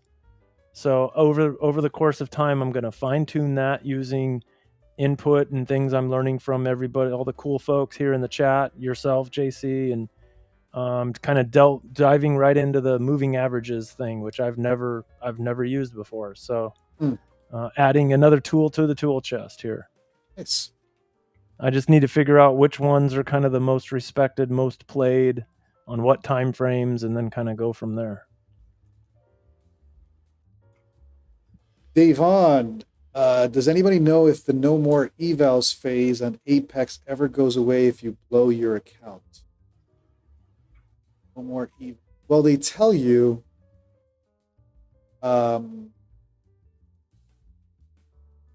number one, there's two versions of the no eval phase. There's the version where you just can't buy evals forever or certain date. They tell you July 2026 or something like that. And then there's the probation phase where you can't buy evals while you're on probation with your PAs or whatever you got going on there. And then they'll tell you, but if you blow your accounts, generally, if that's what you're in a probation phase, which is different, you can email them and ask them to enable your evals again. I've heard some traders get all 20, or they can open as many evals as they want. I've heard other traders get limited to 5. So it all depends on where you're at with your probation phase, if that's what you're in. Oh, it says lifetime. So if you got the lifetime, or there's two versions of that one. It's either a lifetime, you cannot buy evals forever, or you have a date. Usually I'm hearing like 2029 or 2030. I would try emailing them, say that you failed, and see if you can get your eval privileges back up. All right, so Bulls woke up, man. The good news about that is I'm assuming you've got a pretty nice payout from Apex, so that's at least the good side of that, I'm assuming. Life is good. I see more people using Renko. Yeah, Renko bars are my favorite. Specifically, I use Ninja Renko. I got to spend time with you on a weekend and just figure out what the hell Renko bars are. I mean, I get the concept. I get the concept. Don't get me wrong. I just haven't taken the time to. That and what is it? Hakanashi? Yep, Hakanashi. Yep. Yeah. Somebody just said, hold on, I missed it. Somebody said their feed is delayed. Oh, only delayed by 10 seconds. Okay. Really? That's impressive. That's the Bookmap. Oh, yeah. Chris is talking. I don't know about this feed. Try to hit the live button if you're behind. I don't know how bad the lag is. I haven't checked it in a while. If you're behind, hit that live button. It'll get you closer to real time. Yeah, I think your streams are usually about 6 seconds, I think. I've tried timing them before. Yeah, they're pretty quick. That's impressive. I didn't think it was that good. Yeah, it's pretty good. Well, you have a nice internet connection, dude. Official... Oh, I don't want to... Diamo? Official Diamo. I've got some sick ideas for you. I just finished 7 months of work on my moving average indicator. Sweet. Hey, Official Diamo, could you join JC's Discord if you don't mind, and let's have a chat about that. I'd love your input, because I'm pretty much new to MAs, right? There's EMAs, SMAs, all kinds of MAs, and different time-based bars, and I'm a Renko trader, so what I would like to see on my chart are the MA levels that are most widely used out there that other people are using on their time-based bars, so that when I see my price action kind of respecting those levels, it makes more sense to me. Does that make sense? I think you have two versions, and the chat can correct me on scalpers. You have two versions of moving average traders. You have the ones that use the 9 and the 21 EMA, and then you have the 20 and the 200 SMA. Yeah. I know there's a few that use the EMA, specifically the 9 and the 21. Then you have the other version of scalpers. I use the 20 and the 200. I do watch the 9 now. But for scalping, those seem to be main moving average. Scalping. All right, so bulls woke up. They're in that little ascending channel, starting to make their move. Yes, I've messed with the TIMA and the comma also, official. But yeah, let's we'll chat it up.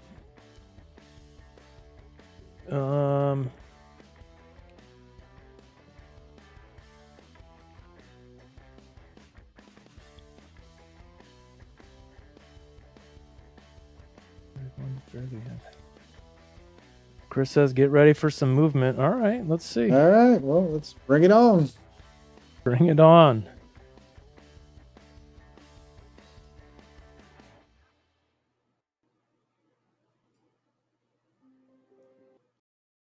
Unirenko, okay. Yeah, I agree with you. Life is good. The Ninja Renko bars are free, but yes, you got to jump through a couple steps and sign up for an account to get them. But for me, it's kind of worth those steps. But yes, I've heard of Unirenko. There's a couple different Renko bars out there. They're all pretty good. Leb, no, I didn't purchase the Ninja Renko bars are free, unless you want to get the what's it called, the King Renko. Which offer, for people like me that code our own indicators, they offer a little bit more data behind the scenes of the bar. But for right now, I've been able to use the free Ninja Renko bars to code everything I need. So no need for the King Renkos yet.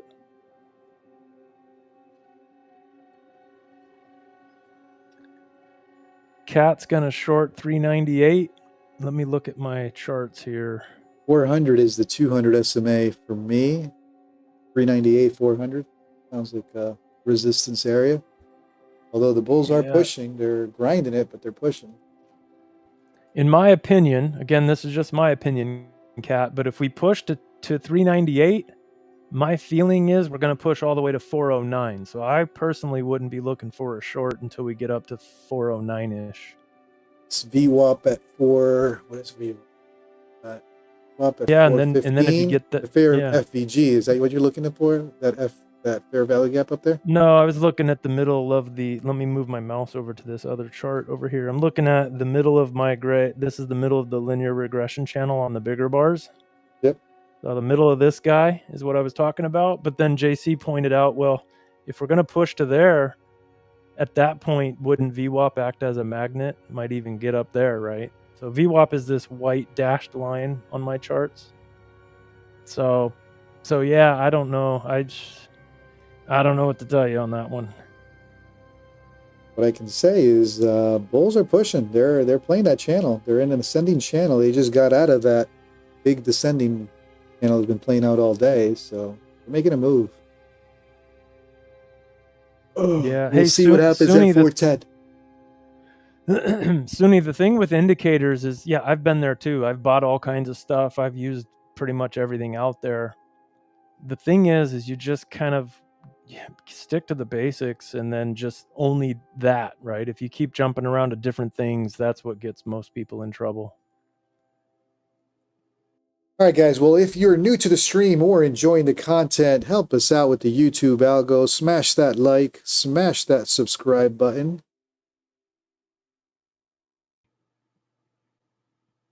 Yeah, show your boy JC some love. Jerry, yes, I use the 12.6.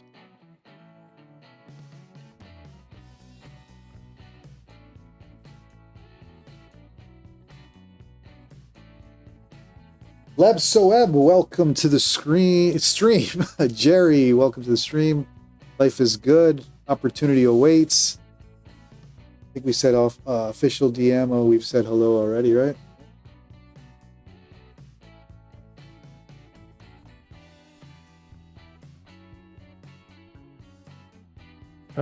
Jerry says, what's your brick size? Yeah, 12.6 on the right chart, and then 36/18 on the left chart. And then Life is Good says, I see you use different settings on Renkos. I think Unirenko is, I can't remember if that's... hey, John, are you still in the chat? John, are you still here? And if so, are you using the Unirenko?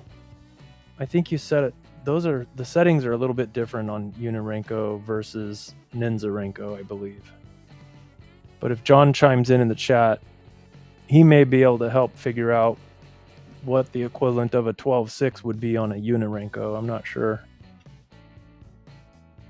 But yes, I watched 3 different Renko bar sizes. So the 12/6 is my entry chart.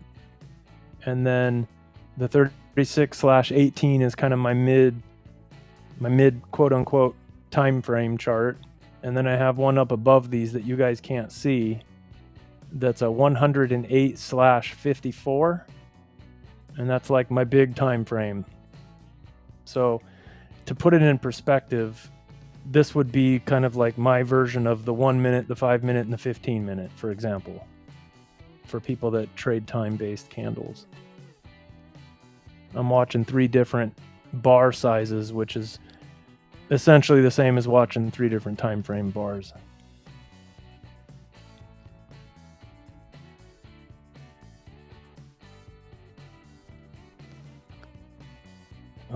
There's 1, 2, 3, 4 different short signals on my charts right there. Right at the top of right in the red zone of my channels. Channels are all pointed down. I mean, if I was ever going to take a short, this would be time to do it. In fact, you know what? Taking a trade? Hold on. Oh boy. Uh-oh, I just heard buyers though. Never mind. I'm gonna wait for a second. I just heard a rip of buyers. Well, they're in that ascending channel. I think it's just topping of that channel though. Yeah. This might pop up here to somewhere between this gray box up here and VWAP. Either way, we'll find out in 2 hours. They might be trying to grind all the way up there. Oh man, you can't win in Asia. Play 5 points or wait for 2 hours. Hey, but 5 points with size, I guess.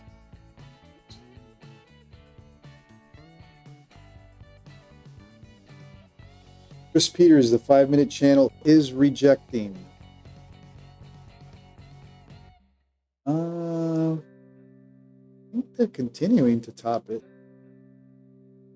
5 minute. I'm watching that 5-minute channel, but I think they're continuing to play it. They tried to flush it on that move that Jesse was signaling as short, and then they bought it right back up. I mean, we're talking about 2-3 points, so I don't. Yeah. Asia 5 points, 5-point rippers, man. Yeah. Well, the reason I sat that out, just to recap real quick, is even though the channels are down, we got these down arrows, we got that red circle right there, which means there was selling imbalances to the sell side. The problem is that the bulls were still in control, and they still are. Look at these blue percentages here. And the CVD up here is lit up in blue, which means CVD is moving up and its moving average is moving up. And I heard buyers, right? So I've got, you guys can't hear it on the stream, but anytime some aggressive buyers or sellers hit the tape, I can hear that happening. So I heard buyers and it's conflicting signals. So I'm just sitting on my hands for a moment. So the gods are saying sell and buy. Yeah.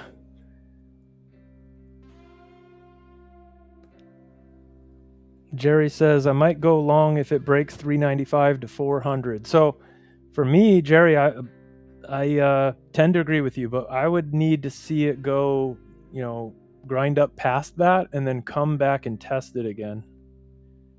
If it comes back down and tests. I think it's still playing that 5-minute channel that was mentioned earlier. It's approaching that top. It is about to hit that 200 SMA at a lot of buying pressure. Yeah, I mean, they want that 200 SMA at this point, probably 410. Yeah. You guys can see down in the, where's my arrow at? I keep losing my, down in the bottom right-hand corner of my screen, the bulls icon just lit up blue. And what that means, I'm not laughing at you, but I'll say what I'm laughing at in a second. Keep going. What that means is that the moving average of the positive delta just surpassed the moving average of the negative delta over the last X amount of bars. So bulls are in control finally. We saw that with the percentages. I heard it on my end. The CVD was lit up blue. But now we're starting to see some selling pressure. So let's see what happens here. We got a lot of conflicting input. We have a 5-point range, and there's conflicting information, guys. They get the 10-point ripper for that 5-point range, or it might flush. That's what I was laughing at. Who was it? Trader Cats. 5 points in Asia is a ripper. Yeah, that was funny. I was laughing at that. Oh boy, oh boy, oh boy. Conflicting info on a 3-point and in 5-point range for the last 10 minutes. All right, there goes a flush to the bottom of that channel again. Can they flush out of that channel or just playing the channel? I think that's what's going to happen. They're playing the channel. Until you get breakout. I'm going to do it. You shorting it? Let's see. Yep. All right. I've got conflicting percentages, but we'll see. It's a risky trade, but let's see what happens. Well, I think it's that risky. And is your friend. The only thing that can happen to you there is they pop it right back into the channel. Yep. Now, technically, if I wanted to be correct on this, I should pull this stop and put it right behind these signals. So there we go. I just did that. And so my target's not really down there, guys. My ATM strategy in NinjaTrader just puts the target way the heck out of the way. My stop will actually start trailing after 36 ticks, so we'll see what we get here. 36 ticks, so you're going for 8 points. Okay. It'll start trailing. That's how you guys talk ticks. Yeah. I speak points. I'm so used to New York. It takes me a minute to figure out ticks. Yeah, so it just tried to flush down, but the buyers are buying it right back up. So this isn't looking good. Like I said, I'm also in that short, but the problem here, I'll share my screen, is the for that trade play out, we have to flush out of this. If all we're doing is playing this ascending channel that the bulls have been riding, then we're just going to top off again, potentially touch the 200 SMA, and then possibly. But let's see if it happens here. We get a little flush here. Entered a little earlier, top of this. See, we've been riding it. Could be a potential move to the 200, and you got VWAP at 415. So continued.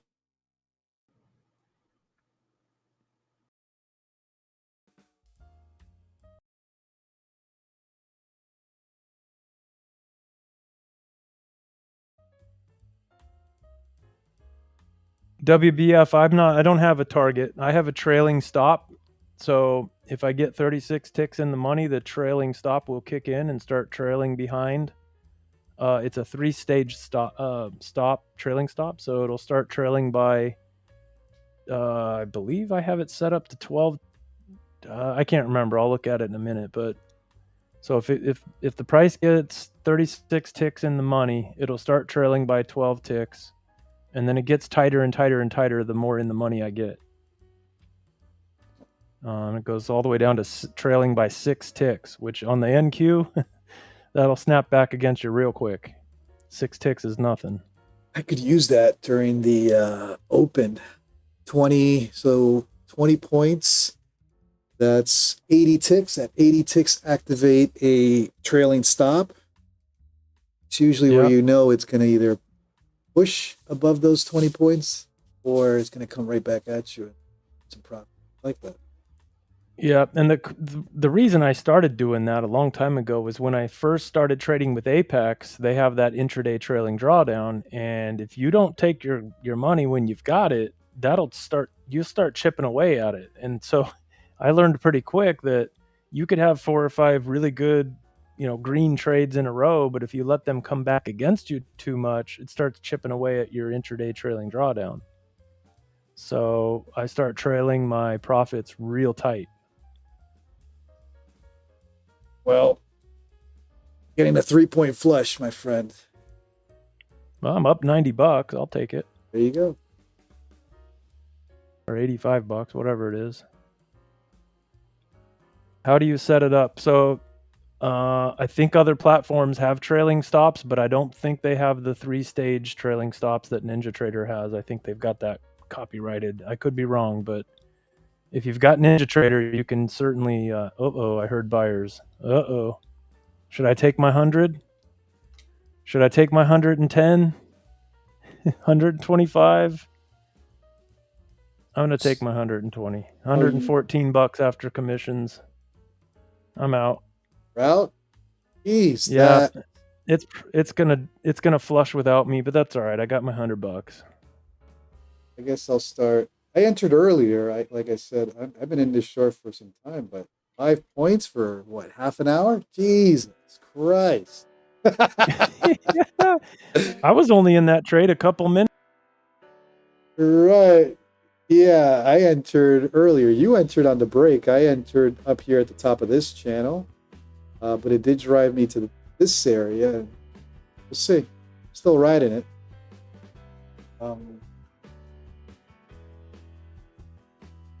See where it takes us.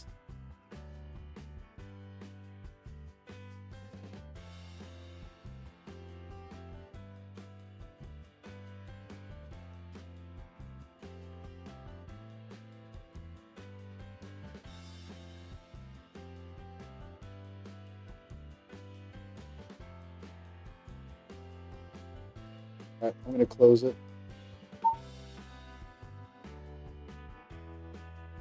Closed mine too.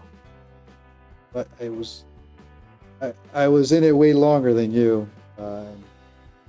Like I said, I caught it at the top of this channel. It did ride me a couple points higher. So we'll take it. We'll take it. Nice. Yeah, just man, I should have held it. That's my problem. I cut my winners too soon. I get nervous, especially in the Asia session, because you never know. But I killed that trade way too soon. But that's all right.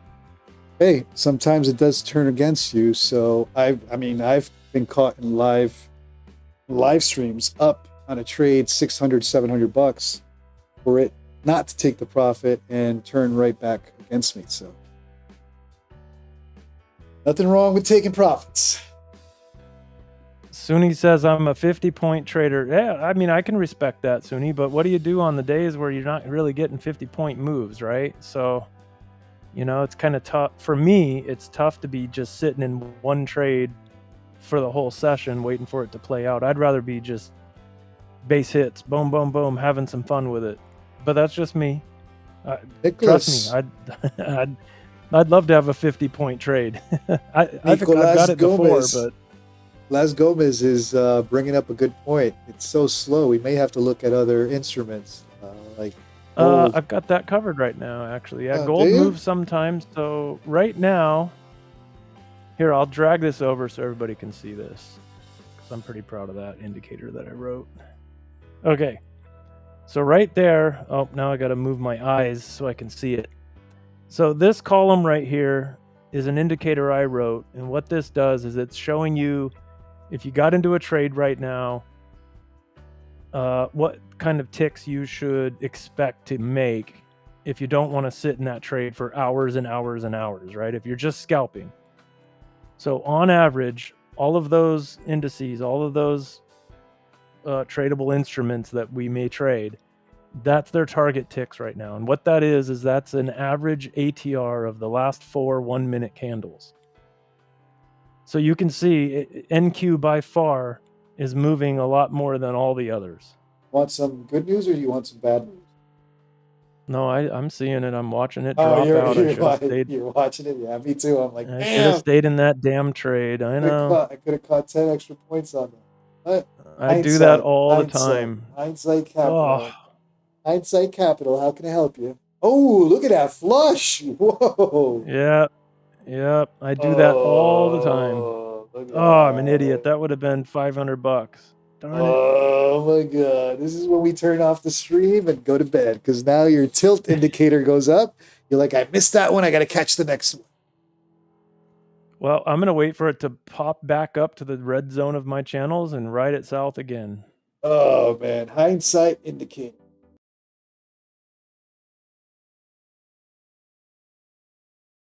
Tommy, I won't trade if I don't see an external setup that plays into the internal setup, unless I'm just scalping. Yeah, I mean, I think it's safe to say we're just scalping here. We're not taking big movement plays, although that one was a nice flush. Man. All right, looks like something happened. Anybody want to update us on news? Is this a news event or something? I'm looking at Financial Juice right now. Nothing happened. Nothing's on there yet. Putin say no peace deal? Let's see. Go to Fox News. I don't see anything. Nothing yet. And on Russia and Ukraine. Right?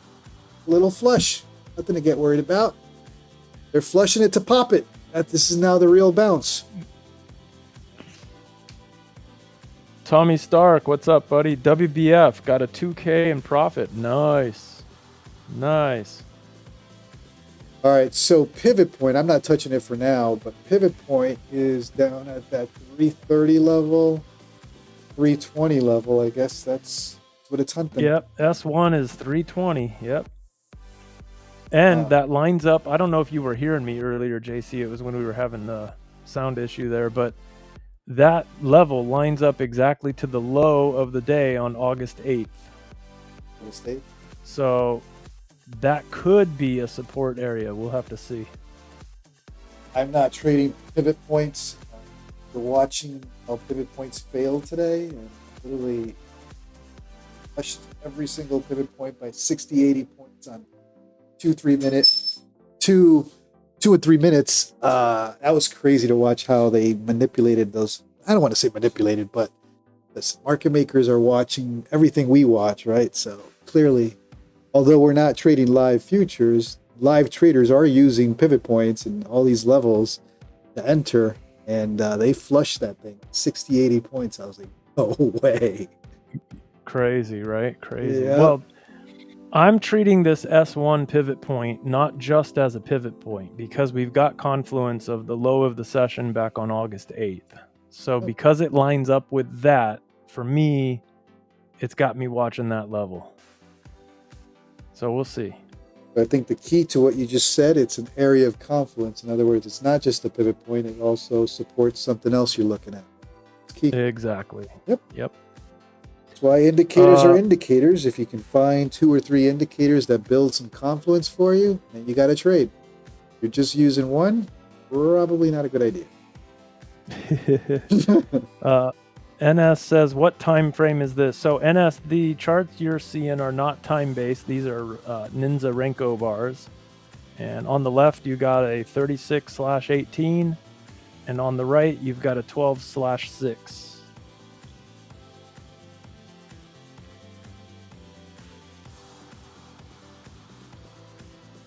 We've got 146 people watching. Make sure you guys hit that like button, hit that subscribe button, show JC some love.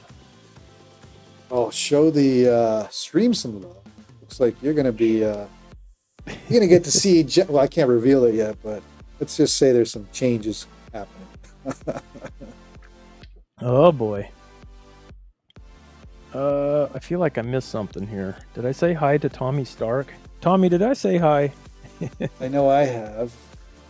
All right. If there's anybody in the chat who hasn't said hi yet, introduce yourself. Say hi. Let's chat it up. And Tommy's been a regular lately, and he's got some good calls. Tommy, from what I gather and what I've sensed so far from Tommy, you seem to play. I don't want to say swing trades, but definitely bigger targets in terms of points. I think last night you had a very nice short at a really high entry. I'm sure your short last night played out.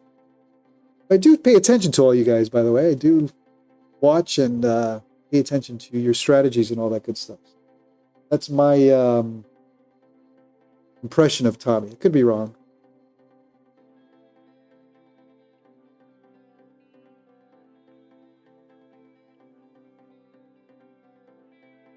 Donnie D. Yeah, yes, sir. I did hear that. Okay. Yeah, I remember last night you had a nice little short entry. Well, not little. You had quite a few points on that short last night. So nicely done. David Harrison, thank you for the subscription. Appreciate that. Say hi in the chat if you're still here. Oh boy, WF. All right. Welcome to the stream, my friend.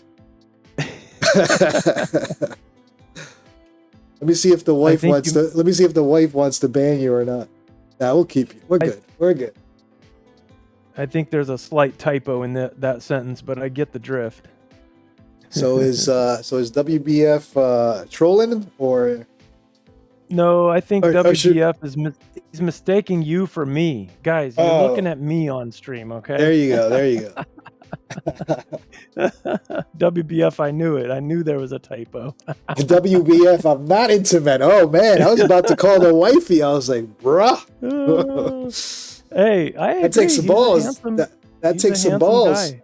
Hey, I'm an old man. I'll tell you that much. The camera, the filters, that's deceiving, guys. I think I'm older than you, Jesse. Right? Yeah, I'm older than Jesse. I'll put it that way. No, I'm the older brother here. You're the young buck. Nah. I think we talked about this. I'm older than you. Apple ATM, hi. Yeah, people are starting to say hi. Stanley, good to see you, my friend. Stanley's here. What's up, everybody? WF, yeah, that typo. You almost got a ban, That's a bro. big typo. We thought you were That's a big trolling. typo. I was like, all right, he's trolling. Let's get him out of here. But I appreciate you, WF. Welcome to the stream.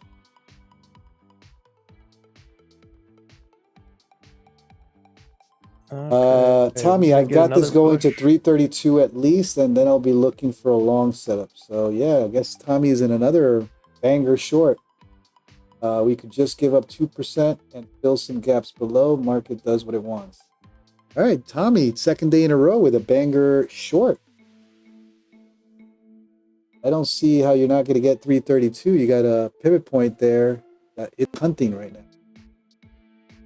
Hey, good point, WBF. Trading is lonely, and how many of us have in our regular day-to-day lives? How many friends do you have that you can talk about your NQ charts, right? That's what we're here for. This community's here because we don't really in real life have friends that trade, usually. Maybe one or Yep. And that has been the goal of this community. I think I started using the line buy traders for traders. That's the goal here. Is Jesse and I were talking about this earlier. You know, trading is lonely, and you'd be surprised how many of you, me, Jesse's in the world out there trading. You're in a basement, you're in your office, you're in some room in your house, whatever it is, hidden from your wife because you don't want her to know about your prop firm expenses. And I guarantee you, everyone has a different strategy. So far, we've had Shark Trends, we've had Jesse guest, completely different strategies. My strategy, completely different. And I bet you as we start building the community and some of you guys step up to guest on this stream, I guarantee you that it's going to be a completely different strategy than all three of us. And then we'll bring the fourth and the fifth because it is so personality based. It doesn't matter if you took what course, doesn't matter what course you paid for, if you're learning ICT, if you paid for blah, blah, blah influencers course. You're going to change that strategy either way to your personality. Everyone out there, number one, is lonely. And two, you're trading based on your strategy, your personality. I think so. I forgot who mentioned it. It was a good line. You trade your personality. And we're going to start revealing some of this. And it does offer insight into newer traders, experienced traders, maybe a different way to look at the market. But one thing I know for a fact is show me how you trade and I know your personality. You will always trade your personality. It's who you are. And it doesn't matter if you try to learn ICT. Even if you learn ICT, by the way, I have nothing against ICT. You're gonna adjust that strategy to your style, to your personality. Let's say you're a opening range breakout player. You're gonna look at those levels and the breakout candle based on your personality. So that's the reason for this stream is I want to start bringing in more guests. We're lucky to have Jesse. He's very talented. The guy, probably one of the smartest traders I've met. He puts together his own indicators, right? Shark Trends, completely. If you guys watch this morning stream, Shark Trends, it's a completely different style. But the funny thing is everybody here kind of has their own style, their personality, and we're going to find out as people step up to guest on this stream, you're going to find different personalities, different strategies, and guess what? Most of them are probably profitable. So That's what it's all about. That's right. And you know what's also funny about that? Well, first, let me just say, I don't know. I don't think Shark Trend's here with us right now, but I enjoyed watching him earlier today on your stream. That guy's a rock star. I can't wait to maybe learn a little bit of his stuff. When I find some quiet time where I can focus on just that, I'm gonna go back and watch the first half of that stream with him again, because I like his charts. So maybe I can work some of that into mine. Yeah. Charts, different setups, different moving averages, different indicators. Like, we're good at what we do on each of our charts, but I guarantee you guys, if I spend a week learning, like JC, if you just gave me your full undivided attention for a week, I'd probably still suck at your setups. I'm only good at my own. Exactly. Or let's say, I don't know, let's say you watch some guru online and it's the most profitable guru out there that you're watching, and you pay for some type of mentorship. If you're lucky and it aligns with your personality, you're going to absorb it, you're going to love it, and you're going to take that strategy and kind of build it your way. Most of the time, though, just doesn't click. It's not you. It's either too technical or lack of technical. For instance, Jesse is a very technical trader. I mean, the guy, like I said, creates his own indicators. He would be turned off by anybody with a very simple strategy. I'm vice versa. I have a very simple approach to trading. I would get turned off with something that's too technical, too what's the word I'm looking for? More advanced technical trading. And again, it's going to come down to your trading style, your personality.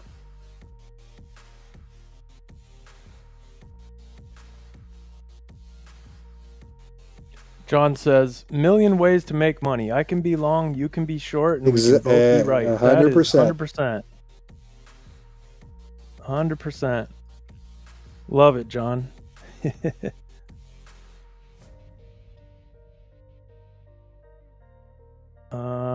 Official Dymo, did you join the Discord? We'll chat in there about moving averages in the main lobby. So post in the main lobby. We'll chat later. Yep. For sure.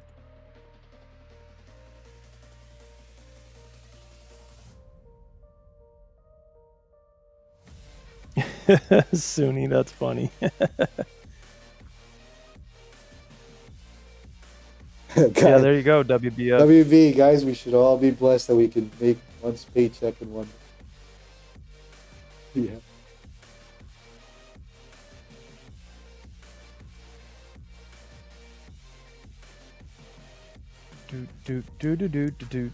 So what's gonna happen? We're definitely ranging right here. Tommy Stark, yeah, I gather you're a 4-hour trader. Tell you trade the higher time frames just from 2 days of hearing you out. I like that. I trade my personal account, my live account, on the higher time frame, 4 hours and daily. Scalping, I'll have fun.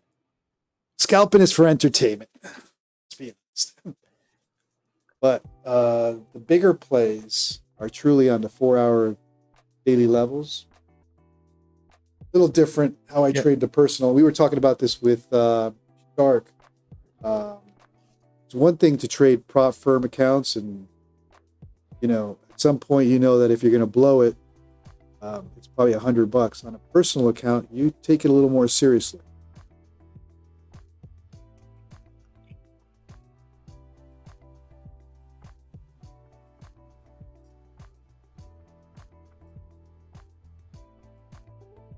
One thing I'll say about that, Tommy, and anybody else who goes for bigger moves like that, that's right in line with my overall opinion of less exposure to the market. Less trades is better, right? You have less chances of getting your stop run over. So the fewer trades you can take and be profitable every day is probably better.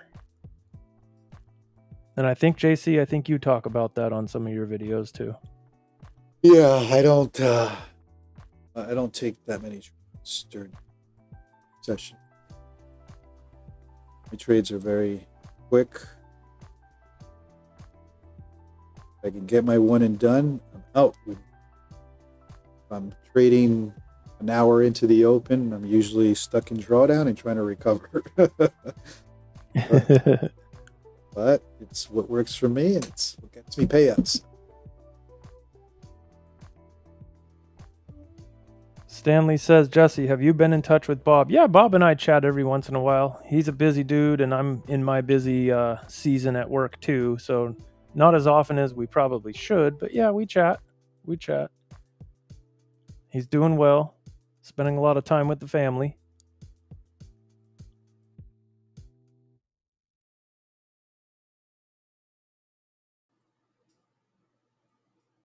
John, very That's true. right, John. That's right, John. The less exposed you are to the market, the better.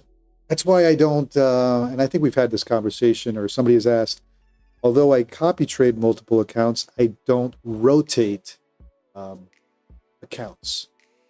I tried that a while back, and I just found it just becomes, you get in the habit of burn and churn, where, okay, you burned this one, but you got 3 more to go, and you can trade those and get some wins, but technically you burned 2. But never clicked. And plus, I'm working more on building my live account as the primary trading account. Probably going to take another year or 2. I just think that sticking to win, lose, or draw, trading all your accounts at once, for me, works a lot better than rotating. That's for me. No, it's not advice. It's not entertainment purposes only, obviously. But the less exposed I am, or the less I'm in the market, the better.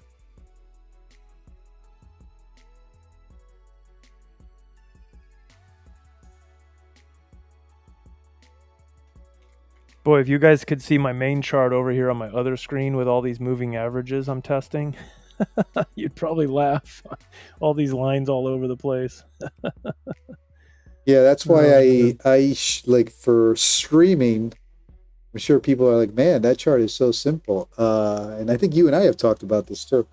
I have to keep it simple as far as the chart I show, but I do have trading view and some pretty busy charts above me. I think that's called KISS. I'm going to put it in the chat. Keep it simple, stupid. Yeah. Hold on a sec. I got to turn on a light. I'll be right back. Yep. Starting to get dark out here on the West Coast.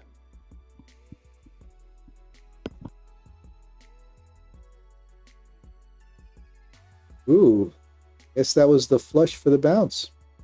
Pumping it.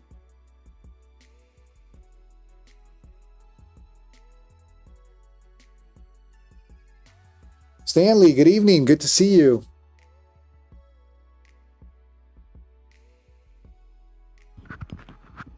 All right, I'm back.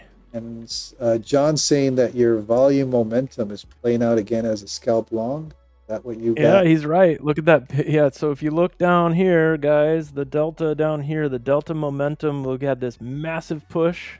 A lot of volume to the sell side. And then on the next little pushes down, nothing.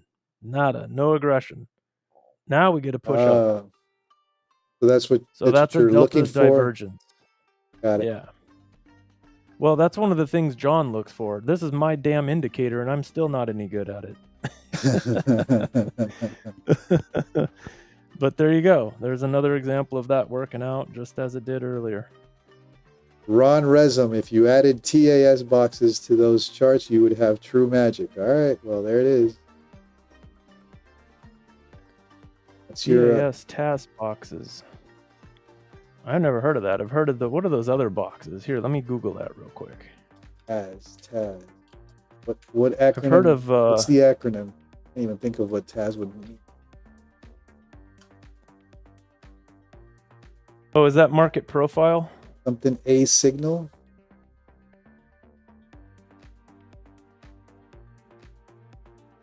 I'll have to look into that. I think it has something to do with representation development. John uses the Ninza-Renko indicator.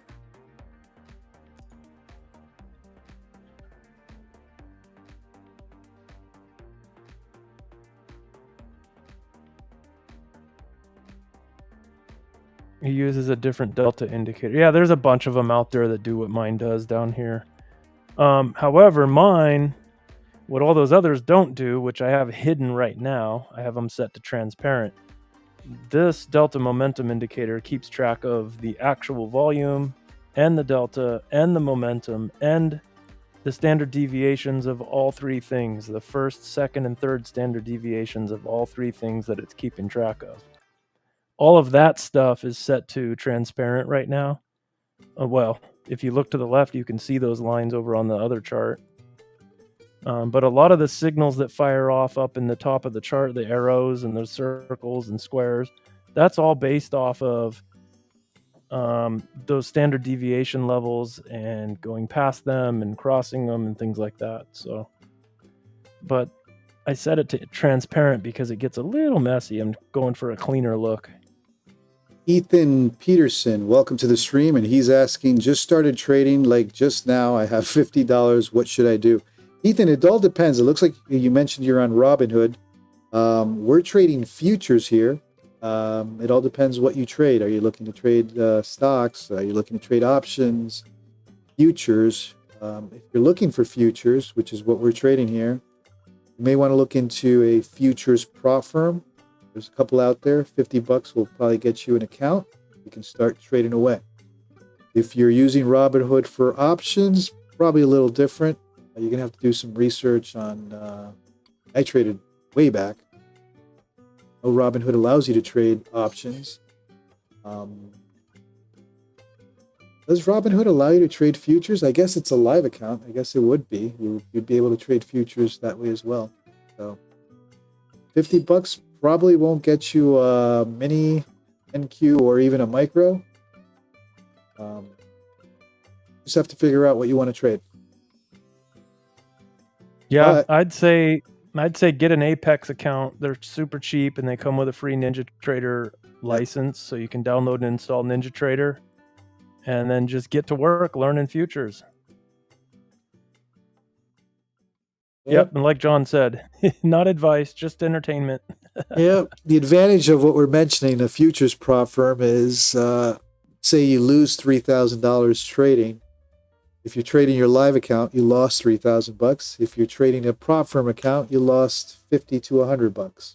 So that's especially for new traders. It's always good to use the leverage of prop firms to limit your tuition costs, the tuition to learn how to trade futures. No, mine still cost me as much as a college education. Yeah, but if you had traded with the live account, it would have been probably 5 college educations. More. True. Very true, my friend. That's the way you want to look at it.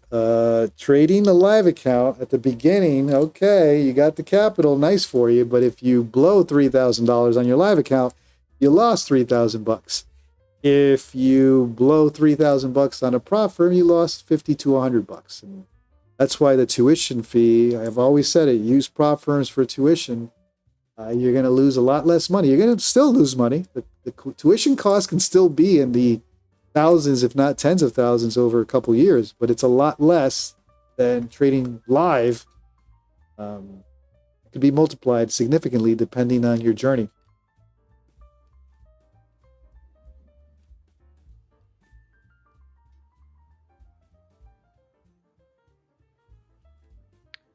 Well, I should have taken that. So let me talk through this real quick.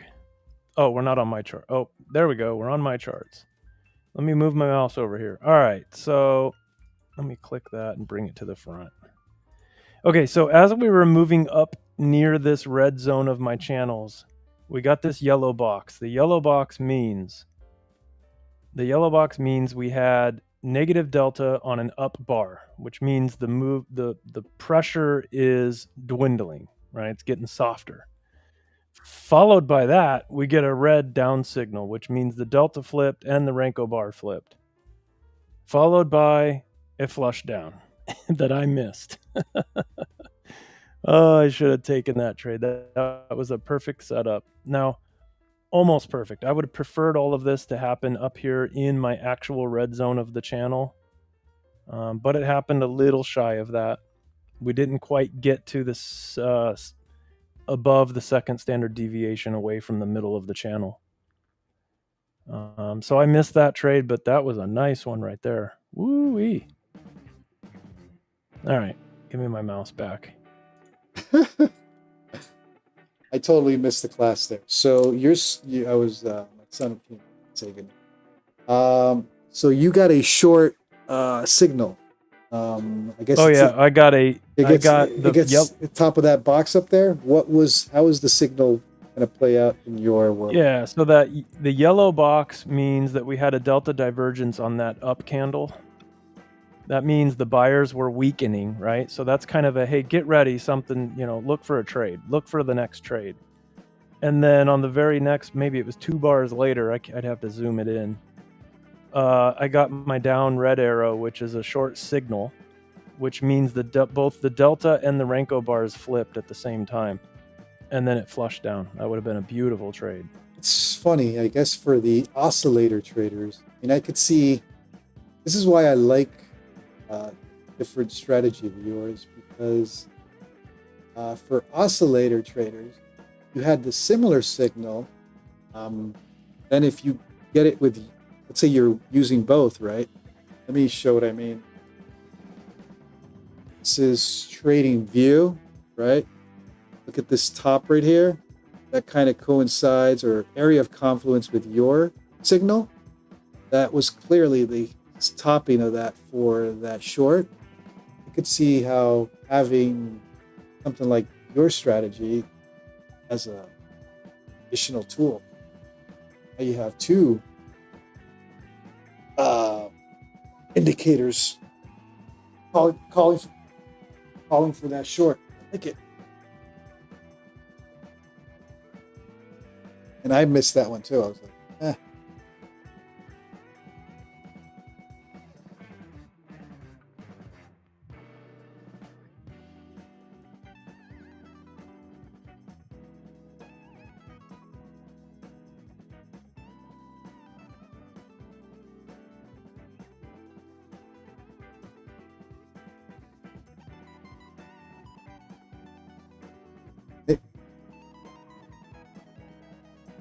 Nicholas Gomez, 150 counts is the best one to use. Depends on your style. I personally trade only 150Ks now. I think Jesse has switched to. Depends on your style of trading. I will say that the 50Ks paid me more last year than the 150Ks this year, but I've also blown less 150Ks.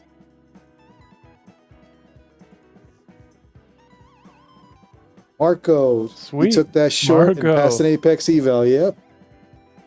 Sweet. Hey, Marco, quick question, and you don't have to answer if you don't want, but do you have an indicator on your charts that called out that short, or did you take it off of watching my Ninja Renko bars?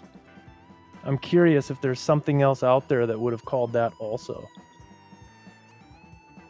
If WB, oh, go ahead. I was going to say, some price action people that are super fast with their eyes and their brain, like much better than me, they could have probably got that short with no indicators and no signals. 1 minute 9 EMA, John says. Called that. Okay. All right. Okay. Let me look on mine, because I've got the 1 minute 9 EMA. Oh, no, mine's an SMA. Never mind. But I can see where it almost bumped up on the SMA. Oh, 5 minute 9 EMA. Yeah, all of mine that I'm testing right now, they're all SMAs. So I didn't see that. That one didn't Either get way, it, but the 9 minute EMA. Gotcha. Marco, great trade. Either way, great trade. I wish I would have paid attention. I would have taken that one.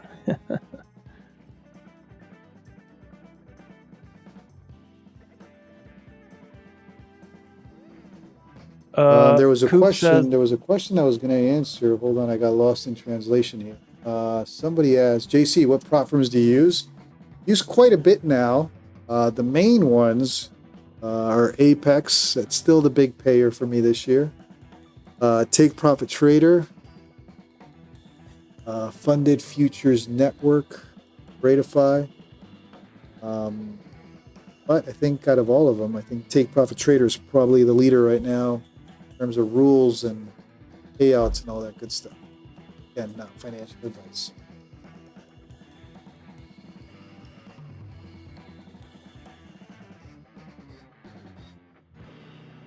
Tommy Stark, I watch 6 time frames. I watch 5 only on NQ though.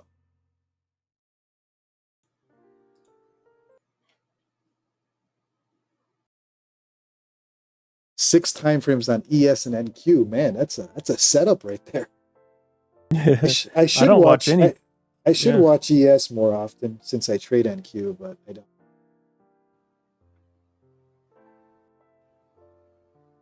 All right, looks like they're going for that pivot point. See, 330, 340 area seems 43.20. Got another Marco in the house. 2 Marcos on the same night. Welcome from Europe. Good to see you. Marco, what part of Europe? Happy kids. How long is this going to go? I don't know, man. See, when you ask how long it's going to go, you make us look at our watches, and I'm like, damn, it's late. I got to go to bed. I got to trade tomorrow morning. But we'll see. I think if we break 326, the next pivot, the next low of a session is way down at 46.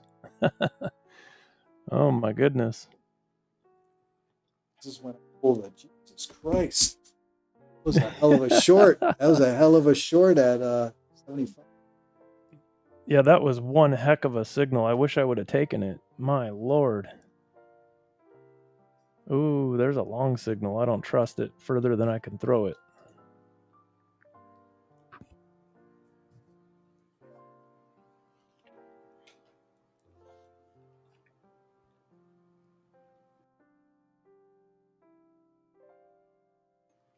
For people that just scalp for, 20 ticks, that would have paid off maybe. Well, maybe not. Let's see. Savage Trading, what's a long signal? Oh, I'm just talking about my blue arrow there at the bottom of a down-facing channel. I would never take that trade, right? Because I'm a trend continuation trader. I'm looking for shorts. Trend continuation. That a fancy acronym for momentum trader?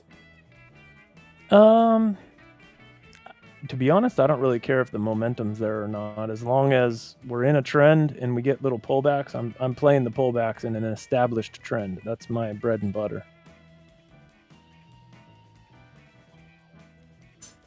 That's right. Yep. Similar to my price channels in general. Yeah, I was looking at that top. It literally, it's these channels. So bears stick to these channels. That short that we're talking about was the top of that channel.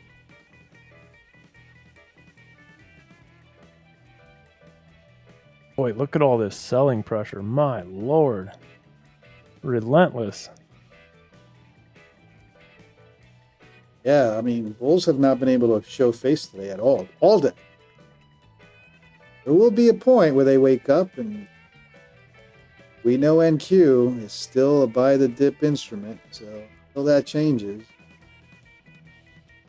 see how far this thing goes before they right back.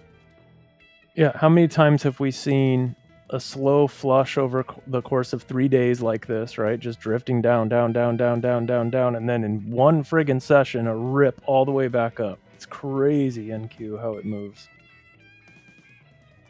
Marco says, I would love to show my setup at any time if you guys are interested. Hey, Marco, join JC's Discord and say hi there in the what's it called? The main lobby? Yep, and this is open to everyone.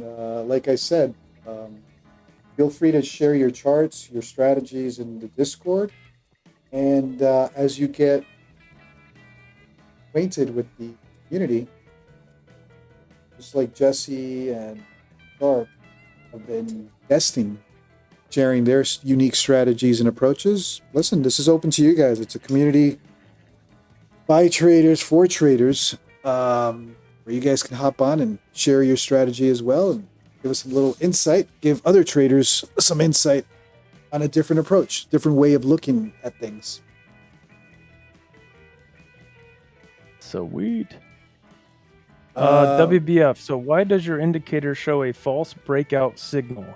What's the reasoning behind it? Are you talking about that blue up arrow? If you are, that's not a false breakout signal. All that means is that, here, let me move my mouse and I'll explain that. Because you got to remember, I filter my trades by the channels, right? Channels are declining or descending. So I'm only looking for shorts. I'm not taking these blue arrows. But what it means is the delta momentum was beyond its third standard deviation, and we got a reversal Renko bar. So that's what fires those. That's what fires the red and the blue arrows.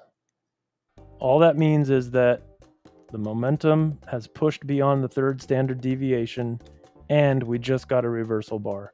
So it's not necessarily a trade signal unless it's filtered properly, right? I wouldn't take a long down here because we're clearly in a downtrend. I'm not a reversal trader. I've tried that a few times and I get run over. I think even if you are a reversal trader, it's hard to long this falling knife, slow falling knife. That's right. And then we got it. So this yellow arrow, so that's based on something different. What that means is that we've recently been extended beyond the third standard deviation on the momentum. And we just got a delta divergence, which means we had positive delta on a down bar. So the yellow arrow means, hey, get ready. Look at this. Watch. Something here might happen. All right. And there you go. It did. If you're a quick scalper, you just made some bucks. Me personally, though, I do not trade against the channels. So they're pointed down. I'm not taking any longs. That's how I use my system. Hope that helps explain that.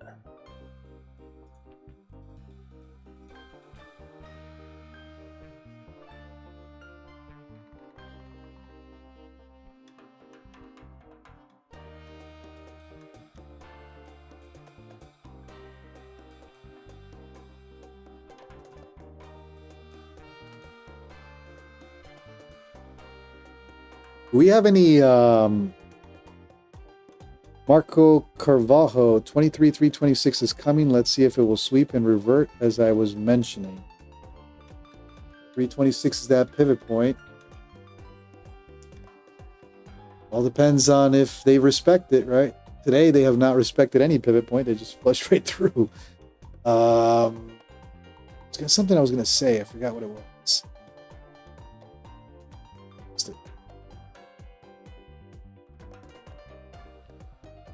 Yeah, I think we get down to that S1 down. So when we're talking pivot points, for those that don't know, all platforms have these, and there's a couple different versions of them. I use the standard. Where's my mouse? I use the NinjaTrader standard pivot points, right? So it's called S1. It's right down here at, what is that, 326, right? 320. And we have some confluence there, right? That's a significant level because back on August 8th, that was the low of the session. So I'm expecting a little bit of resistance there. Maybe even that's the actual pivot. But like JC said, we've been ripping right through all the pivot points over the last probably day or two. No, just today. Yep. But, you know, if this was just a pivot point, I wouldn't trust it. But because it's also a low of a session, it might hold. It might hold. We'll see. So Jesse just showed you the Ninja Trader version. If you're Savage Trading, if you're on Trading View, these blue lines, that's the pivot point, S1 that Jesse just mentioned. Of course, I have it on the 5, the 15, and the 30-minute that I'm watching you. That's what I'm waiting for. We are hitting a pivot point on the 30-minute. See if they continue to flush or this area bounces.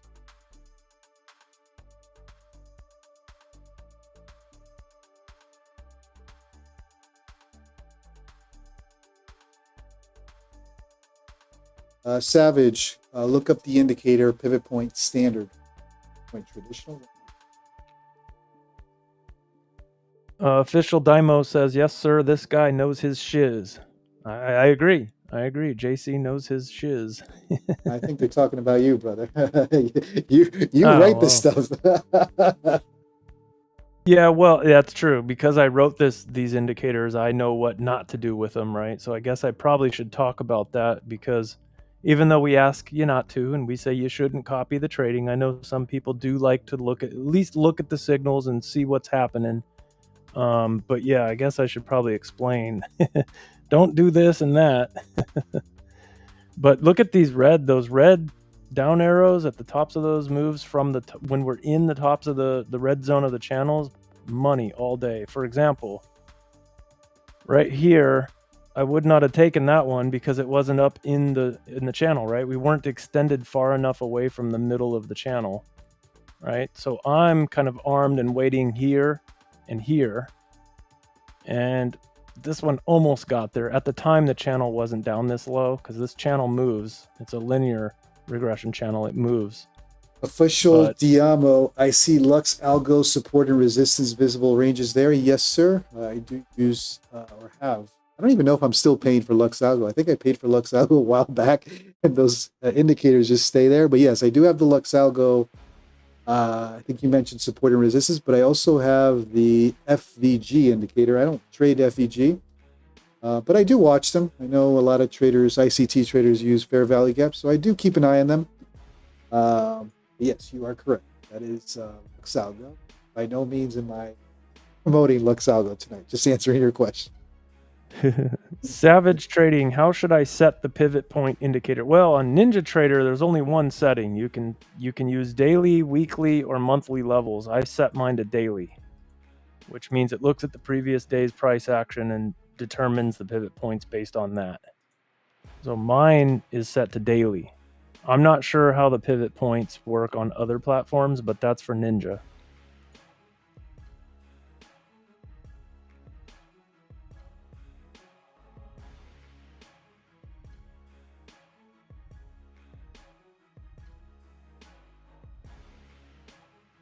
Official says, because I've made multiple indicators, I can relatively see what this thing is doing. There you go. Good.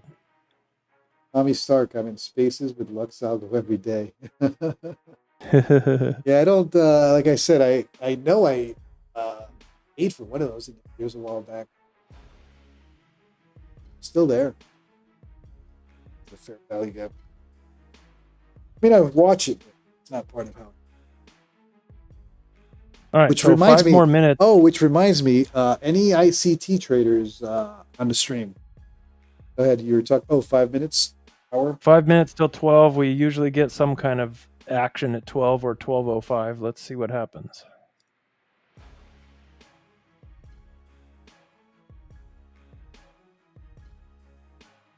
Liquidity concepts. Yeah, I mean, TradingView has so many indicators written by traders. It's not even funny.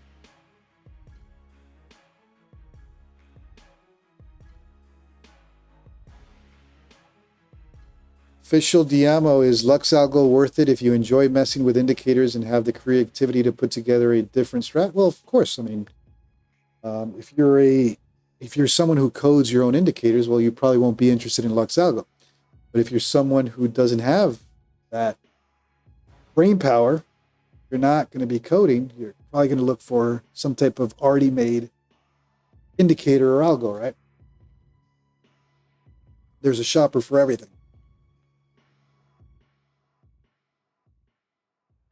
Tommy Stark, ICT, uses some ICT strategies. Savage Trading, you use ICT and use some flags.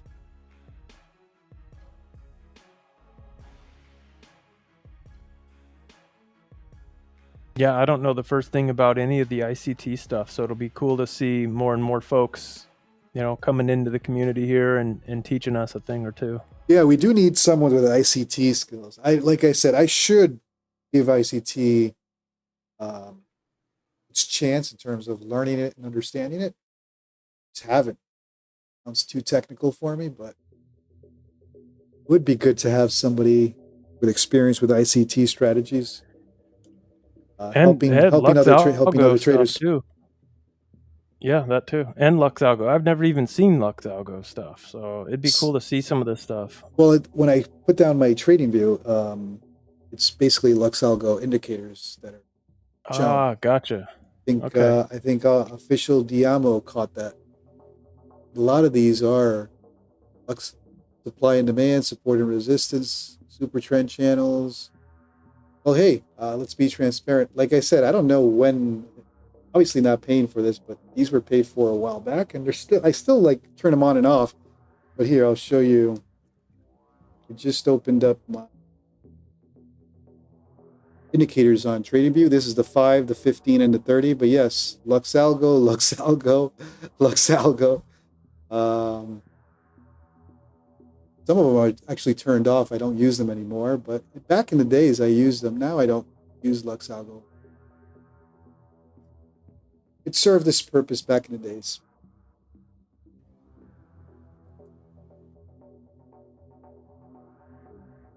Daniel, why don't you look at Jinx. Yep. Daniel, I've traded gold exactly 2 times, and the first time I think I made like $1,000 on that trade. I was hooked. The next night I lost $1,000. I said, nope, this ain't for me. The thing just rips and rips and rips.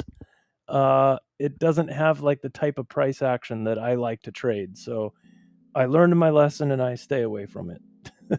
Robert, I use Lux Algo opening range breakout so I don't have to mark the 15 myself. You know what the funny thing is, Quantower also has the yeah, I can't do that myself, but hold on, let me turn off the chat. If you guys trade on Quantower, here we go. Quantower has the opening range indicator. You set it to 6:30 to 6:45, and it does it for you. And during the morning session, you'll see me sometimes take a 15-minute opening range breakout play. It is a indicator on Quantower. By the way, the little story I told on gold, everybody, yeah, John put a little chicken. That's right. I'm not afraid to admit it, because the same damn thing happened to me on BTC, Bitcoin futures. Ooh, same thing. Sounds painful. Scored at, yeah, man, it's rich too. The tick value on gold and BTC and stuff like that is way too high for me. Anyways, I was hooked on BTC for 1 or 2 trades and then said, nope, this ain't for me.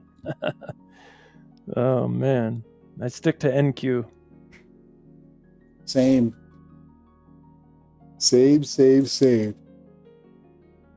All right, guys, why don't you help us out with some likes? Let's do some advertising here. Smash that like, smash that subscribe. We're going to be doing this a lot more frequently at night with more of a guest setup. So stay tuned for the Asia session, or like this, possibly more guests simultaneously. So stay tuned. If you're enjoying the content, help us out. Smash that like, smash that subscribe. What else in terms of advertising? Oh, for those of you that have been using code JCDT with some of the prop firms, thank you.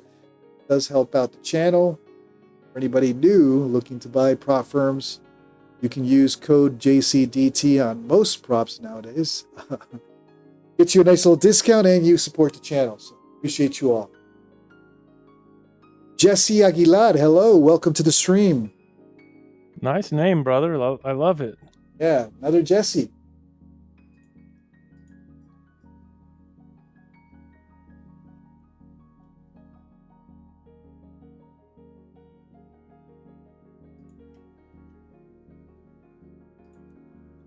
Let's see. Getting a little bit of a push up here. Is it going to break that previous? Chris Peters, you are 100% right. I'm still a little guy in terms of affiliate, but I do think Take Profit Trader is. They've kind of mentioned either second week of September or some giveaways for the stream. But That's a work in progress. I'm a little guy still. Building that side of it. But yes, giveaways are going to be a part of the stream as well. Stealth, what do you recommend for straight to funded, man? Straight to funded, my go-to is Tradeify first. That's the first one that I make sure that I have accounts, straight to funded accounts with Tradeify. Why? I mean, if you listen to their CEO, Brett Simba, not one payout denial to date. He said that multiple times on his social media. He's been on obvious other streamers' YouTube channels as a guest, and he's verified that as well. To this day, Tradeify has not issued or denied a payout at all as a prop firm. Now, that doesn't mean they only offer straight to funded. They offer evals as well. But for me, I use Tradeify for straight to funded only. When I've taken payouts on Tradeify, paid within 15-20 minutes. If you haven't opened up with Tradeify and you're looking for a straight to funded, I would say start with Tradeify. There are others out there. But like I said, you're asking me for the best straight to funded prop firm right now. My opinion, this is not financial advice. This is entertainment purposes only. I would think Tradeify, no payout denials, paid within 15-20 minutes after a payout request. Great culture, company culture. Brett's a good guy. He's active on X. He's active with his trading community. Can't say anything but good things about Tradeify. Yes, you can also use code JCDT with Tradeify, and I think they're doing, 35% off right now? That's my story. I couldn't agree any more than that. Robert, thank you for the subscribe and the like. Appreciate that. He said, found your channel looking for NCM. I don't even know what that is. Let me Google it. NCM. You know what that is, JC? What is it? Uh-oh, your mic's acting up. Robotic.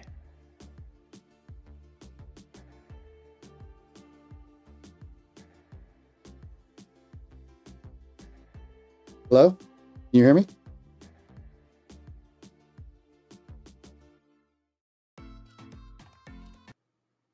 Earth calling Jesse. Non-copyrighted music. You hear me? Gotcha. Well, JC does play NCM. All right.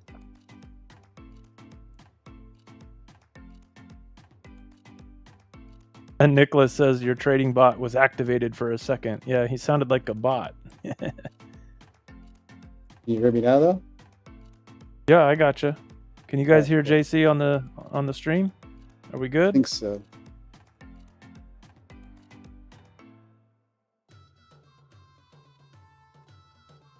Daniel, I'm going on my second month trying to pass an eval account. I'm about $600 away from passing, and this is the longest I've held an account.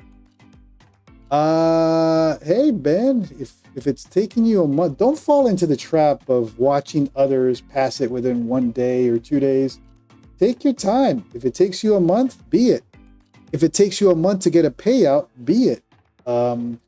At the beginning, like I've said, I've taken the majority of my payouts have been with Apex. Last year, my biggest mistake with Apex, you have an 8-day trading window.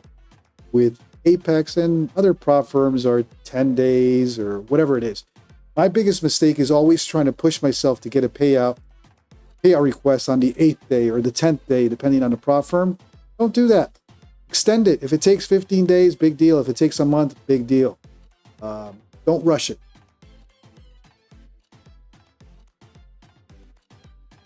You still hear me there? Yep, Okay. I got you. I was just looking at my chart here because we got some interesting signals that I haven't gotten all night yet. This is a buy signal? I'm looking at that pivot point bounce. Well, we got that.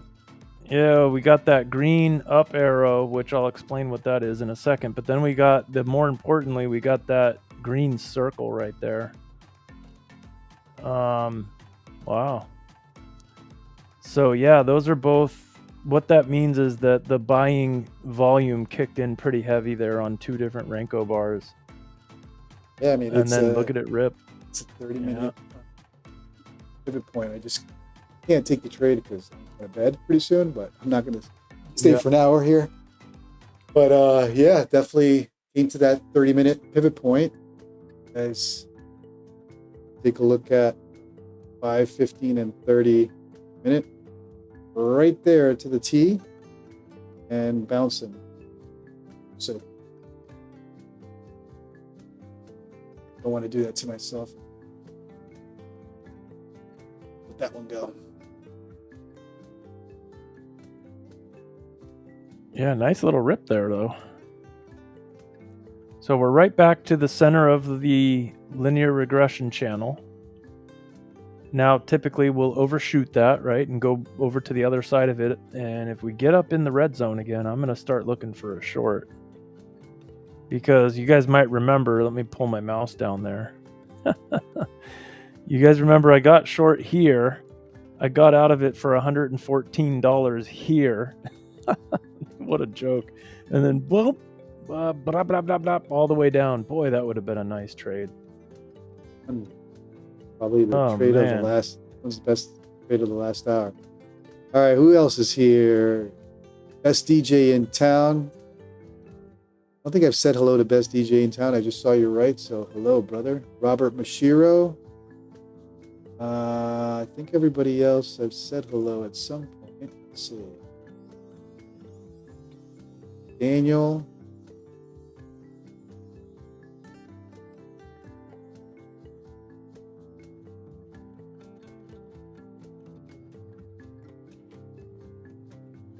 Best DJ in town. Appreciate you, man. Welcome to the stream. Good to see you tonight. Look at John pointing it out again. Let me put my mouse back down there so I can show everybody what I missed again. Is that red candle and then it just turns on you? I mean, no, what he's saying is we got this big delta momentum push down, right? The red down. And then much less, barely nothing here, and then rip along with the green signals. The green up arrow and then that green circle.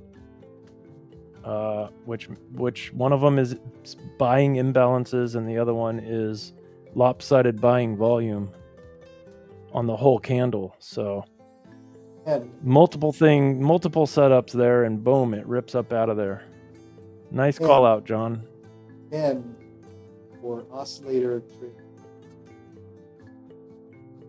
bottoming fell on both sides. You know, it's funny, as I'm watching this and I'm watching some other stuff that I look at, it's that confluence in terms of entering. For you guys, the other chart. This is my New York session, the 1 minute and the 10 second. And in this area right here for that.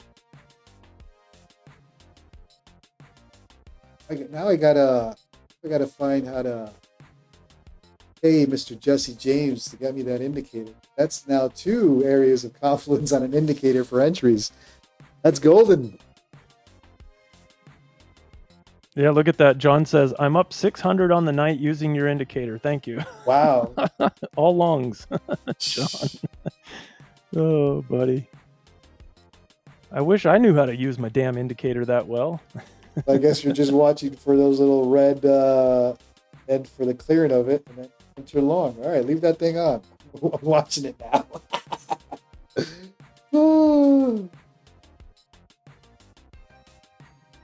Nice, John. Good trading, sir. Matt Trader, welcome to the stream. First time here. Well, thanks, man. Thanks for taking the courage to come into the chat and say hello.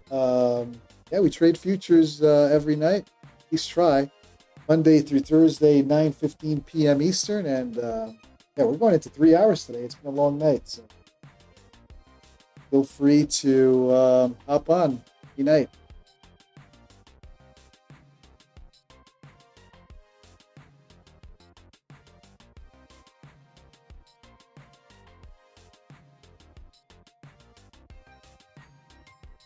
I hope it crawls back up into the red zone of these channels because I want to take a short. Because I really feel we're going to get down to 320 tonight. Edson Lasarda Batista. Hey guys, first time here. Well, first of all, welcome to the stream. Thanks for tuning in. What is the chart type? Never seen it before. Jesse, you want to take that one? Yeah, sure. Edson, welcome. These are Ninja Renko bars, and on the right-hand side, you're looking at a 12-6.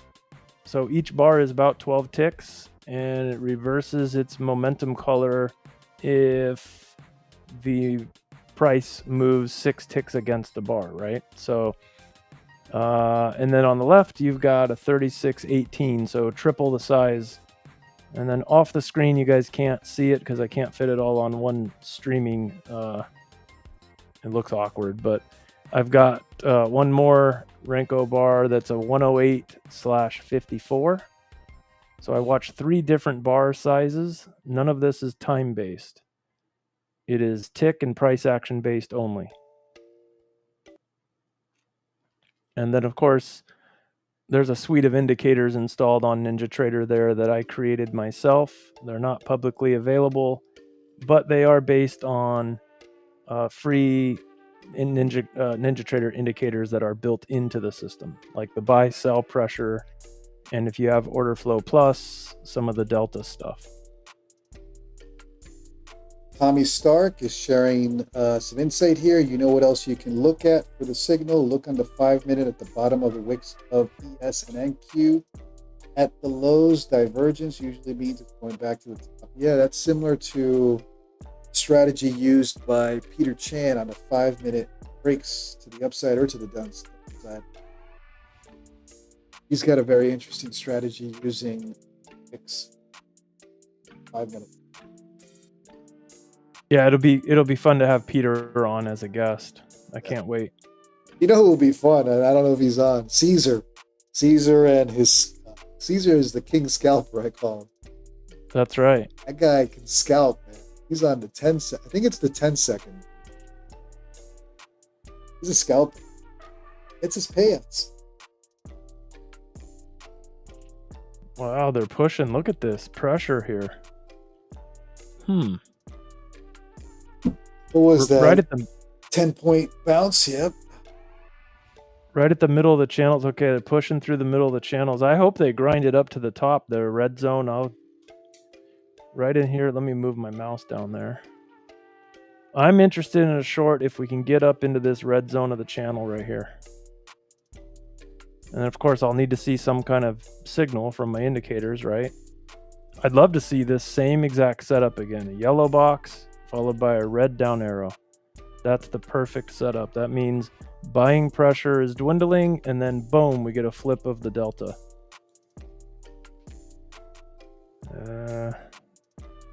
They're trying to sell now. Don't do it yet. Drewski's just hammering those 5-point scalps. He's been doing it all night. 750 for the night. 5 points. Every night. Yeah. We got to get Drewski on here as a guest too. We got to get Drewski to tell us the strat.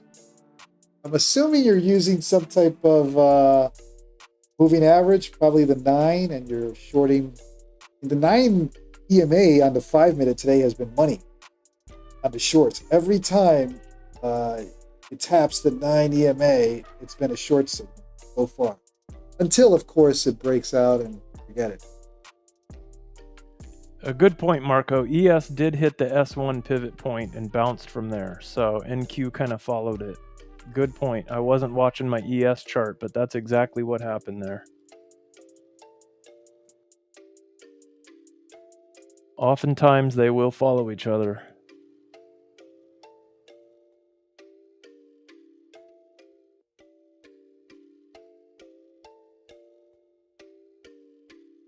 Hey, if I went for 5 points, I'd probably keep more of the money I make. Yeah, think about it. How many times are you in the green 5 points? Pretty much, I would say, on every trade. If you only took it there multiple times a day, see that strat working. Psychosis. Okay. If the trade doesn't work, don't hold me liable. Yeah, right. Congrats on passing, though. Congrats on passing. Good job. Me personally, I would never trade against this trend. All the channels are down on all my charts. I'm only looking for shorts. Here we go. Oh, here we go. Look at that push. Look at that push. Come on. Get up there. Let me get my hand on the sell button, on my sell hotkey. I'm getting ready. What are you looking at? Stocking 66? 66? Not any certain level. We got to get up into the red zone of the channels, and then I need a signal. I need a delta or volume-based signal, and I'm in. I mean, talk about simple strategy. Look at this channel.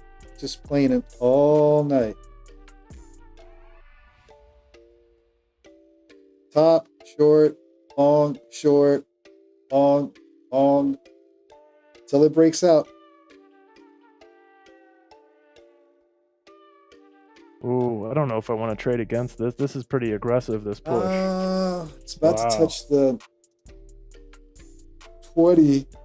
Just pushed through the 90 EMA for the first time all night. Getting after it.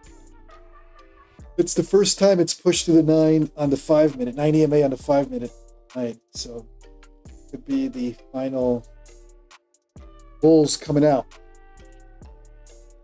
Not interested on. What a bet.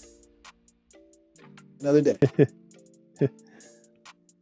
T. Cooper, see you tomorrow. Good night, buddy. Thanks for being here. Same here. I got to get up at 6 a.m. Arizona.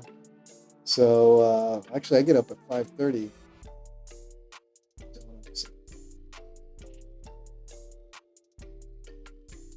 I'm watching it closely. We're in that red zone.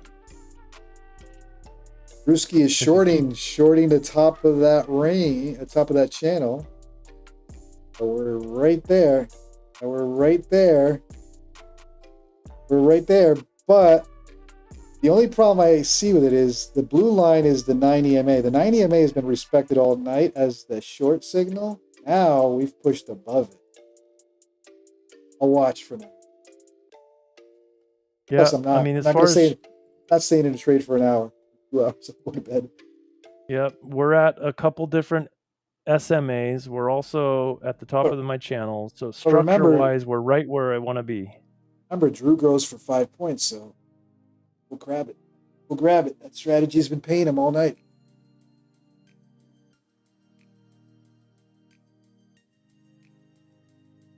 Oh, I'm going to miss this trade, aren't I? The long? It's going to go without me. Yeah, the long got that. Short. Oh, the short right here? Ooh.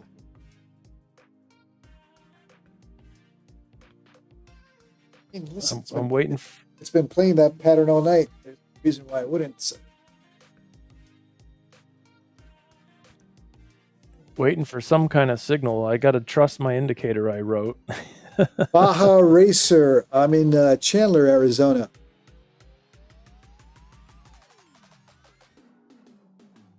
Oh, I'm late. Damn it. Oh, it happened so quick. Darn it. I think Drew just got that one. Yep. I'm in. He's probably already out, and I'm in. Darn it. I'm so late on that trade. Well, it happened quick. Still have the rest of the... But I guess if you're going for 5. Brewski's in Fresno, California. I know Fresno very well. Had some great dining up in Fresno in that shopping mall where Orloff Jewelers is at. Orloff. They are located at Shaw Avenue. So that shopping center on Shaw Ave where Orloff had some great England clam chowder. Best New England clam chowder on the West Coast I've had. Fresno. Got the name of the place in that shopping center. Baja Racer, Lake Havasu. Nice. Havasu.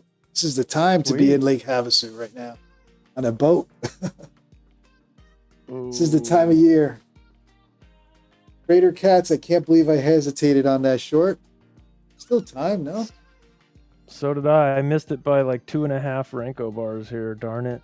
I got a late entry, and now the buyers are still trying to push up. So I might have to just kill this one. Let's see. I'm not liking it. Oh, you're in a trade? Oh, you took it. Got it. I took it. Let's see. I was late, but I took it. I might hop on. Sure. Let's see if it's there. Hit already. Oh, we already hit the 20. Yeah, I just don't like all the positive. I've seen a lot of buying pressure. They're holding here. They're holding it. The buyers are not giving up as easy as they have all day and all night so far. So, They're above the 9 EMA for the first time all night. It's the only problem with that short. Well, if you're going for big ticks, if you're going you.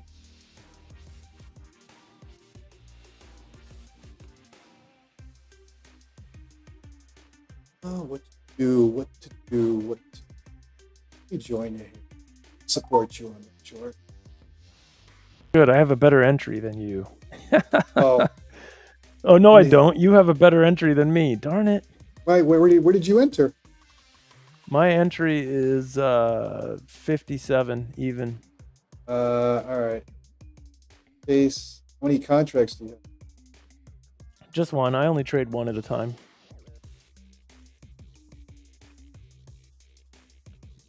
Yeah, I'm not liking this hesitation.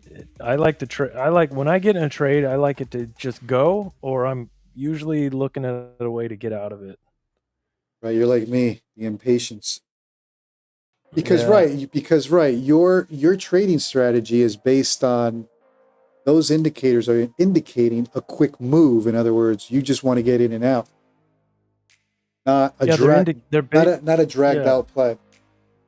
Yeah, it's based on volume delta. You know, almost 100% of my stuff here is based on order flow, real-time order flow. So if I get in a trade and then it doesn't do what I thought it was going to do, chances are it's not going to work out. So we'll see. Drewski, good night. Thanks for being here, bud. Drewski, good night, bud. And excellent, man. I think 2 nights in a row, you're killing it with your 5-point strategy. Nicely done. Yeah, I think the game is changing here in terms of bulls potentially bouncing that pivot point. Yep. They might have taken control here. They might have trapped me. It's one contract. You'll live. I'm not giving it a ton of space here either. Oh, I just heard buyers, aggressive buyers too. Really? Oh, look at that. What is that blue thing that just popped up? The shark fin. That bad news on your bottom indicator? Well, that's the momentum. That was that push up. Oh, okay. Well, it's fading out. Fading out. So I think that's telling us short, no? Should. Isn't that the opposite of that red? Yeah, I think you're good. Let it breathe.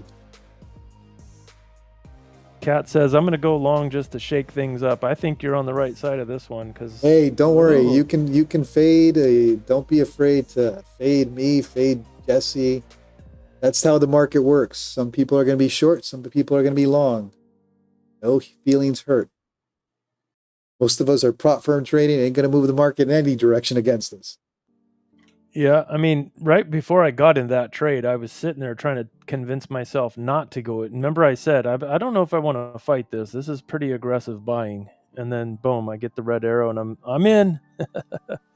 Went against my better judgment. Later do. I hope you guys having a good night so far. Newbie question. Does Apex charge fees for PA accounts? Yes, it does. You have the option of a monthly PA fee or a lifetime PA fee.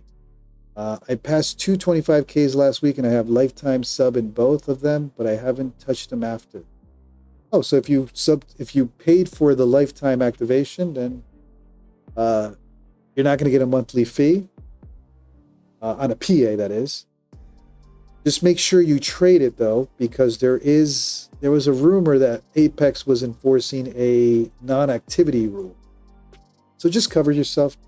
Enter a trade every couple days, even though you're not actively trading.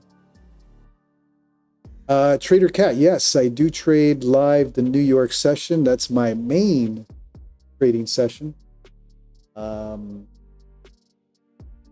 York, 9:15 a.m. Eastern, I start, and usually I try to be done within the first hour. Win, lose, or draw.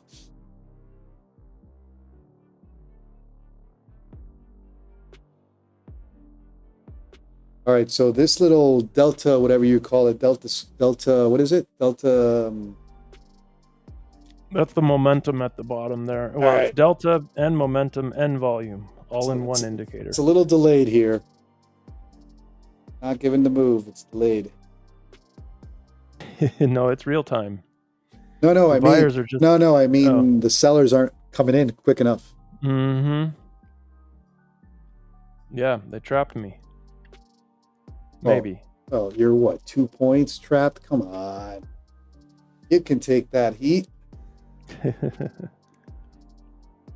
With one contract, you'll be fine.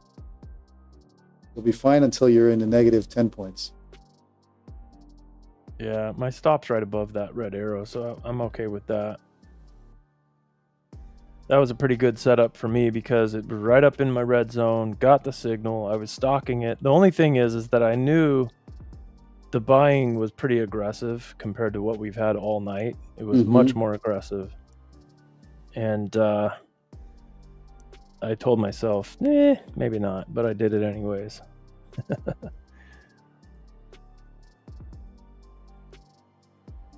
Yeah, they're just grinding it up.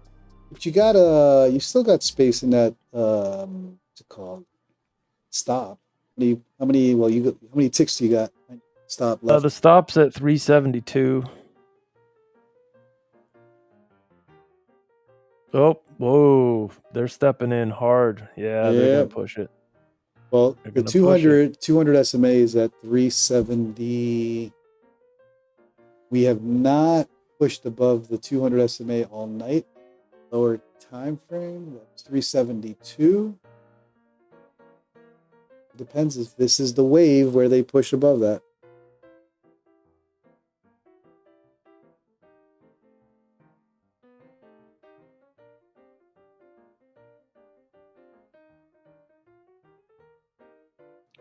Savage is long 4 contracts. Savage is in a long 4.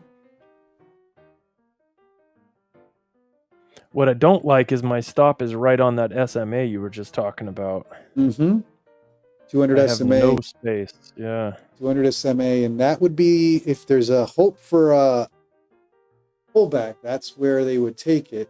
If they're really going to push this up to the 2. I mean, that close. I don't see why not. So you got an option: give yourself room or let the stop play out. Yeah. What I almost want to do is move this up to one of those SMAs that I've been using lately, which is right now at 383. Although I haven't been testing these SMAs long enough to trust those. I don't even know what I'm looking at. Follow your strategy. At 370, there's a resistance order there, Marco. How many orders are sitting at that level, Marco? I'm just curious. Chris Peters, y'all need to back away from 1 minute. Well, I use the 1 minute only because I use it a lot for New York Open. But Jesse does not use time-based candles. What you're looking at, this chart, it's not time-based. Yeah, I don't use time-based anything. These are Renko bars. NS, hey JC, 30% drawdown rule broken unfunded. Oh man, sorry to hear. Yeah, I think I did that yesterday too, darn it. Last night. 30% drawdown rule. Sorry about that. Oh, they're pushing. Yeah, that's going to tag me out. In fact, I'm going to kill it a little early, save myself a couple ticks. I'm out. I was wrong on that one. I guess that's the lesson with the strategies. got to take every single one of them. So the percentage over time is a winning percentage, right? You would have been definitely in the green all night if you had taken each one. Oh yeah, it's about 86%. It's where it gets skewed is when I do stupid stuff. Like for example, had I moved my stop up and added to it, and then move my stop again and added to it, and then move my stop again and added to it, and then get run over. Yeah. That kind of stupid stuff is what kills what kills accounts. If I just stick to the actual strategy, the signals, the setups, it's 86%. NS, do they deny because of it? I'm assuming you're asking about the 30% drawdown rule that you broke on your funded account. Yes, but still submit your payout, even if you get denied on Apex on your 30% rule violation. Doesn't mean anything. It just means you trade another 8 days and you request your payout again. So don't be discouraged. Yeah, that's what I'm gonna have to do. Nicholas, I think. I reckon it's coming back down, my gut says. Well, it's gonna go without me, darn it. I have to do it pretty soon. Otherwise, the thing is that this. Yeah, that was pretty aggressive buying, more so than what we've seen all night so far. And those buyers are going to have to defend, right? That's the way I'm looking at it. So whenever you get real fast Renko zip rips like that with a lot of buying pressure, and it was pretty aggressive. They're going to defend that, right? So even if it starts dropping down again, I think they're going to add and add and add and add and keep pushing this thing up. That's just my theory. Well, I'll tell you what, we're going to find out probably in the next 15, 20 minutes, an hour.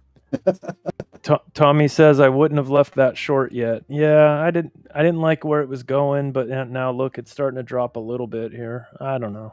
I'm still in it, but I got a tight stop at 375. Uh-oh, robot voice.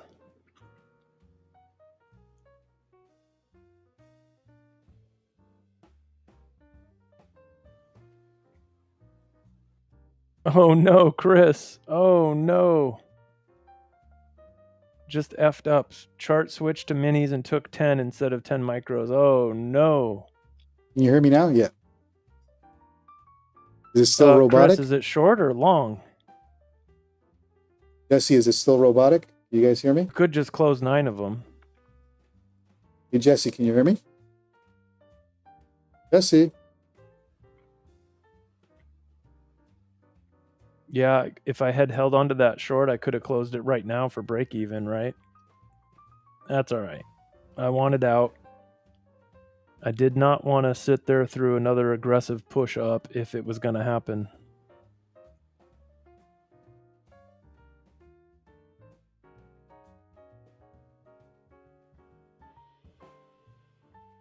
So if John B is still in the chat and watching my charts, I know what he's watching right now. Let me bring my mouse over there. So we had this delta momentum move up. We got another move up with less delta. You can see the white area here is less momentum. Right, so this is kind of a divergence. We made a higher price up here with less delta, less aggression. The white area is minimal compared to that initial push, and there's the drop. John, I'm pretty sure you took that trade, didn't you, buddy? Oh boy! Can you hear me? I'm actually in the trades. Can you hear me or no? Yeah, I got you. You're still in that short, right? Yep, I'm still in the short. There's Caesar. What's up, King Caesar? I think I'm going to call it a night. But yes, I am in that short, top of that channel. But I think I'm going to call it a night. So release one for now.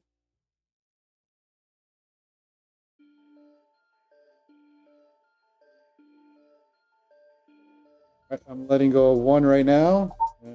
If we get any room, fail the rest. Comes back up.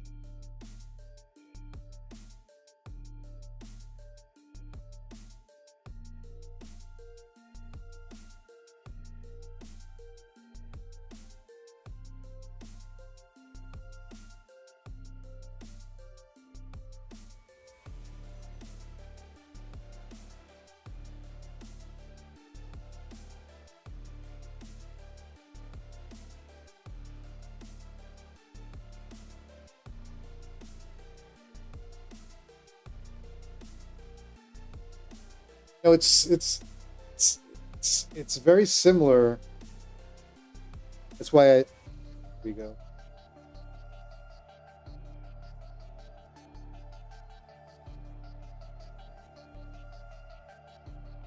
Letting it go here.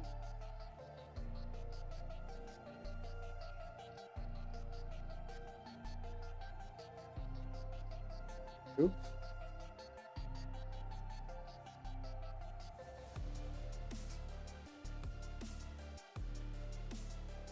Told you that that the 200 SMA would have been the deciding and then push above. Hey, either way, you still wouldn't beat yourself up for it.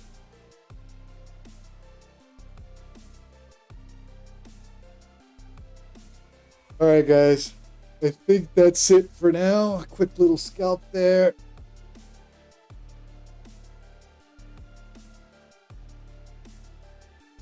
I hear King Caesar's in the house.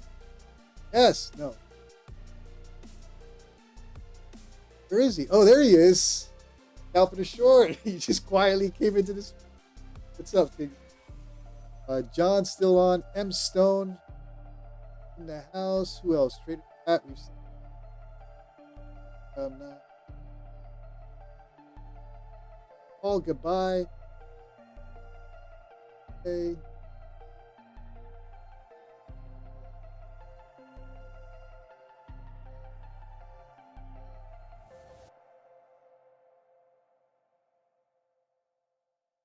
JT 1111.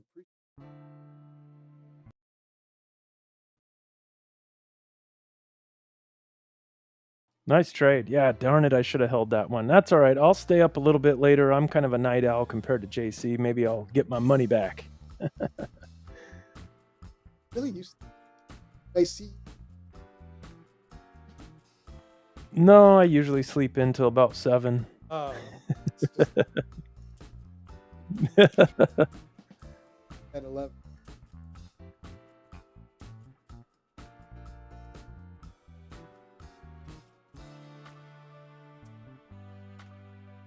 Let's see. Is it gonna drop again? Go to sleep, right. dude. Go to sleep. Right. Oh, hang on for a couple more. All right. 40.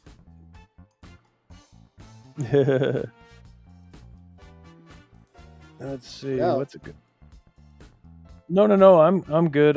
We're right in the middle of my channels. I don't take trades there. It's kind of the no-go zone for me. I only trade the extremes, the out and the up and down extremes of the linear regression. And then I play the price action back towards the middle, right? So we're right where I would not be taking a trade. I'm still kind of kicking myself for not taking that not holding that short.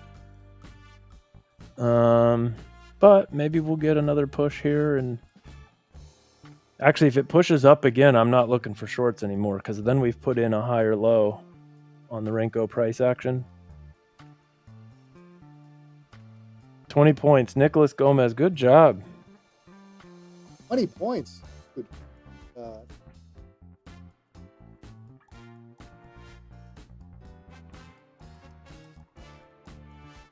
I'm curious. I was gonna add up there.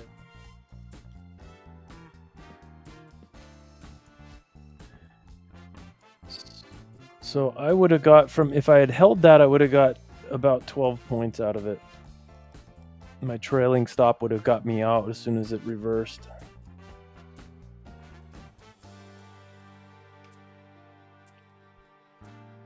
Savage Trading, Renko, how do you read that? Read that. Well, it's just like any other price action. Well, maybe it's not, because I don't trade minute-based bars or anything, so maybe it's not similar to other price action. But what I'm looking at, let me move my mouse over there. Hold on. Where's my mouse? So we put in a low here, right? We ripped up, we came down, and if we rip up again from here, I'm looking at that like, okay, that's a higher low, right? I don't want to get involved in another short up in here if we just put in a higher low. I'm going to sit on my hands and wait to see how this plays out, because if we put in a higher low, and then especially if we put in a higher high right here on the recent price action, that's going to start flattening my linear channels out. And when those start going flat, I usually don't trade, right? Because it could go either way. You could get breakouts. You know, I'm not really good at range-bound trading. So I like it like this when the channels are pointing down on all three of my bar sizes, because we're in an established downtrend, right? But if these channels start flattening out and we're putting in higher lows and higher highs over here, then what I'll do is I'll wait till the channels start pointing upwards, right? Inclining, I guess you'd call it. And then I'll wait for pullbacks down into the blue zone and start taking long signals. That's how I trade it. Oh, is Jeff Koski shared a nice dog? Let me check it out. Oh yeah, good looking dogs. Marco Afif also.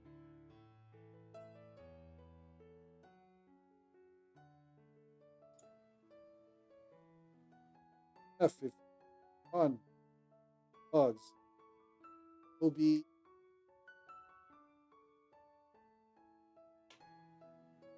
dog that'll rip.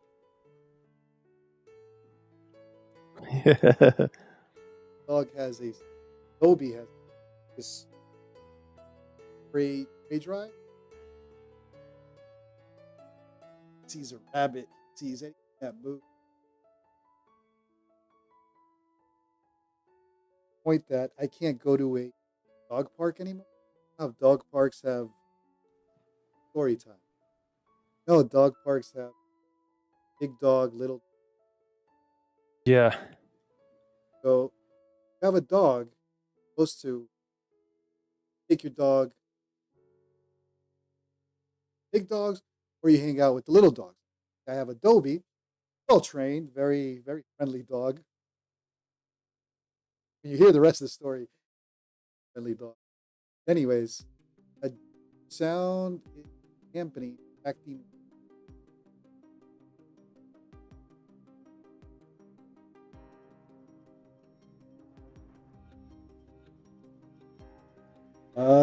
Let's see. Actually, the noise reduction. No, it's not that. Can you guys hear me now? All right, so we were talking about dogs, and I take my dogs to the. Well, I used to, not anymore. My Doberman has a huge prey drive, so I took him, and I usually let him loose in the big dog park. This couple had a little Shih Tzu with a harness. My dog confused that dog for, I guess, a rabbit. Harness, everything.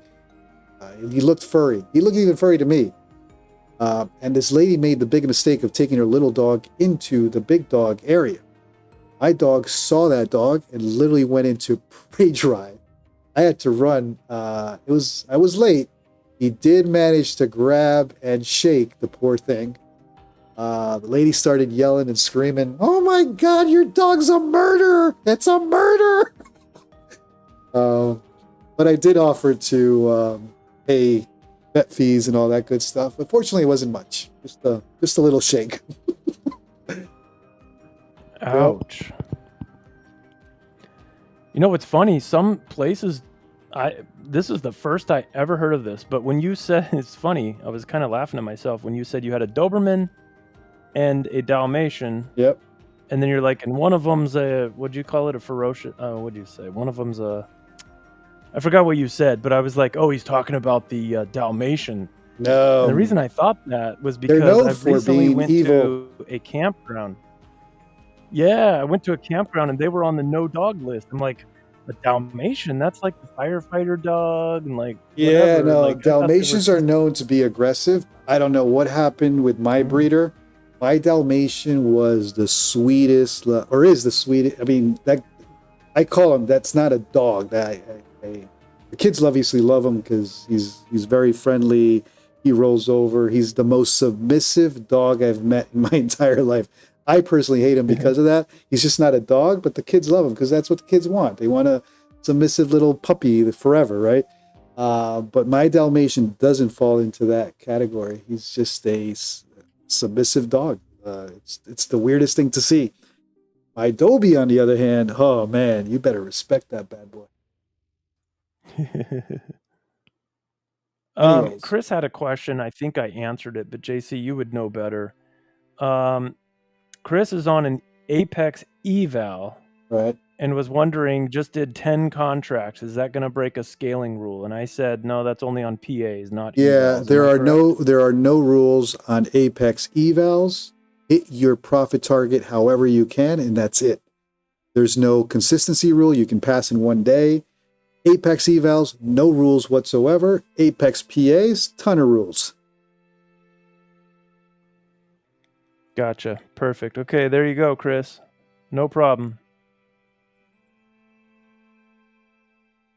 Cat says short signal.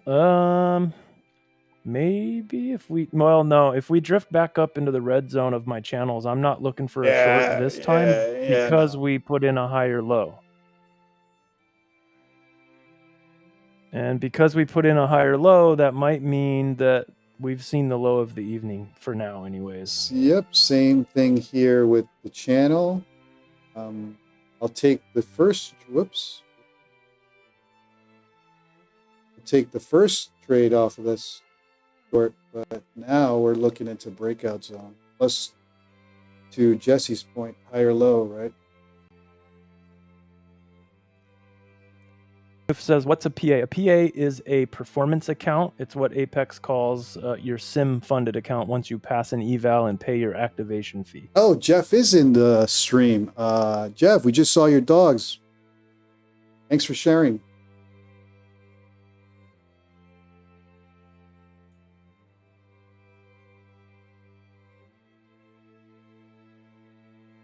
And by the way, for all the new, anybody new that's been hopping on the Discord, we have a problem with scammers and impersonators. JC Day Trader will not reach out to you ever, send you DMs unless we've already established communication. Same thing with that other JC. It looks like they're impersonating him as well. So just know myself and Jesse do not sell any courses, Discord memberships, buying signals. Please just verify that you are talking to us before listening to a scammer. Unfortunately, it's what Discord does. Yep, don't get scammed. Yep, they're trying to impersonate other members too, I bet. So just be careful. M Stone, Discord is a cesspool. Yeah, I'm highly debating the future of that Discord, but for now, I'm leaving it. But yes, I don't know if I want the headache of more scammers and potential users getting scams. We'll see. We'll see how it plays out. And speaking of lower highs, you guys can see we did get a long signal, that blue up arrow on that pullback, and worked out for 2 scalps so far.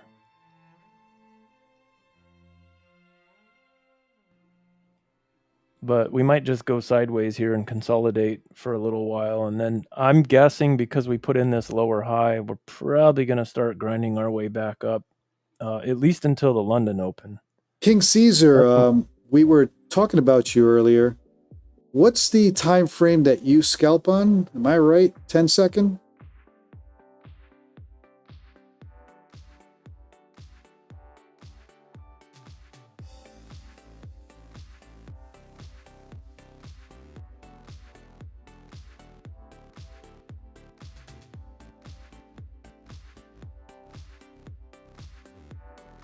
By the way, one. if anybody's trading all night long, one of the levels I like to look at is the closing VWAP from the regular trading session earlier, right? And right now, it's quite important, or even more important, to look at that for me, because it lines right up with tonight's pivot point, way up there at, what is that number? 579.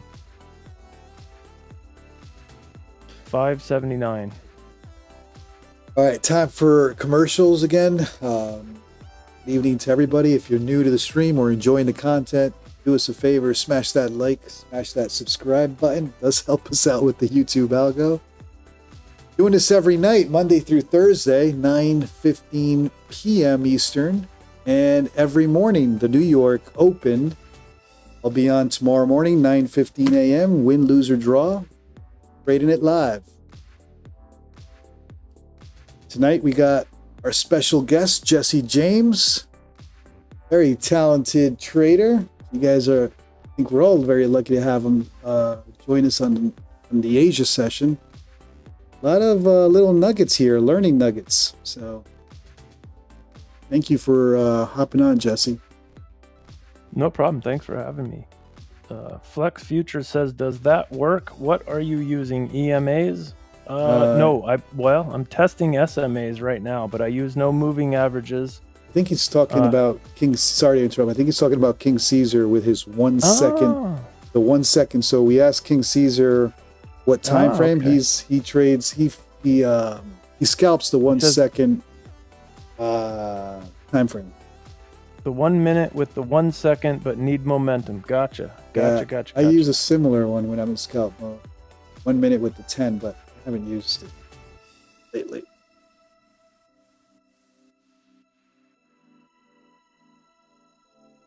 King Caesar, I need momentum. Yeah, same here, buddy. We need this thing to move New York style.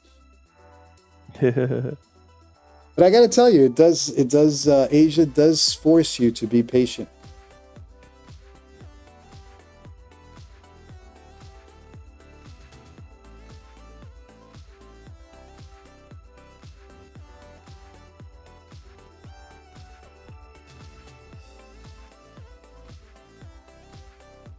All right, I'm coming close. Maybe 5 more minutes, Jesse. Gotta get some sleep. I gotta get up at 5:30. The live stream at 6:15. So I'm dozing off too. Robert, thank you, sir. Robert, have a great night. Thank you for tuning in, and for anybody hopping off, thanks for tuning in tonight. We'll be back tomorrow, 9:15 p.m. Eastern, and I'll be on in the morning. Jesse lets me go to sleep tonight.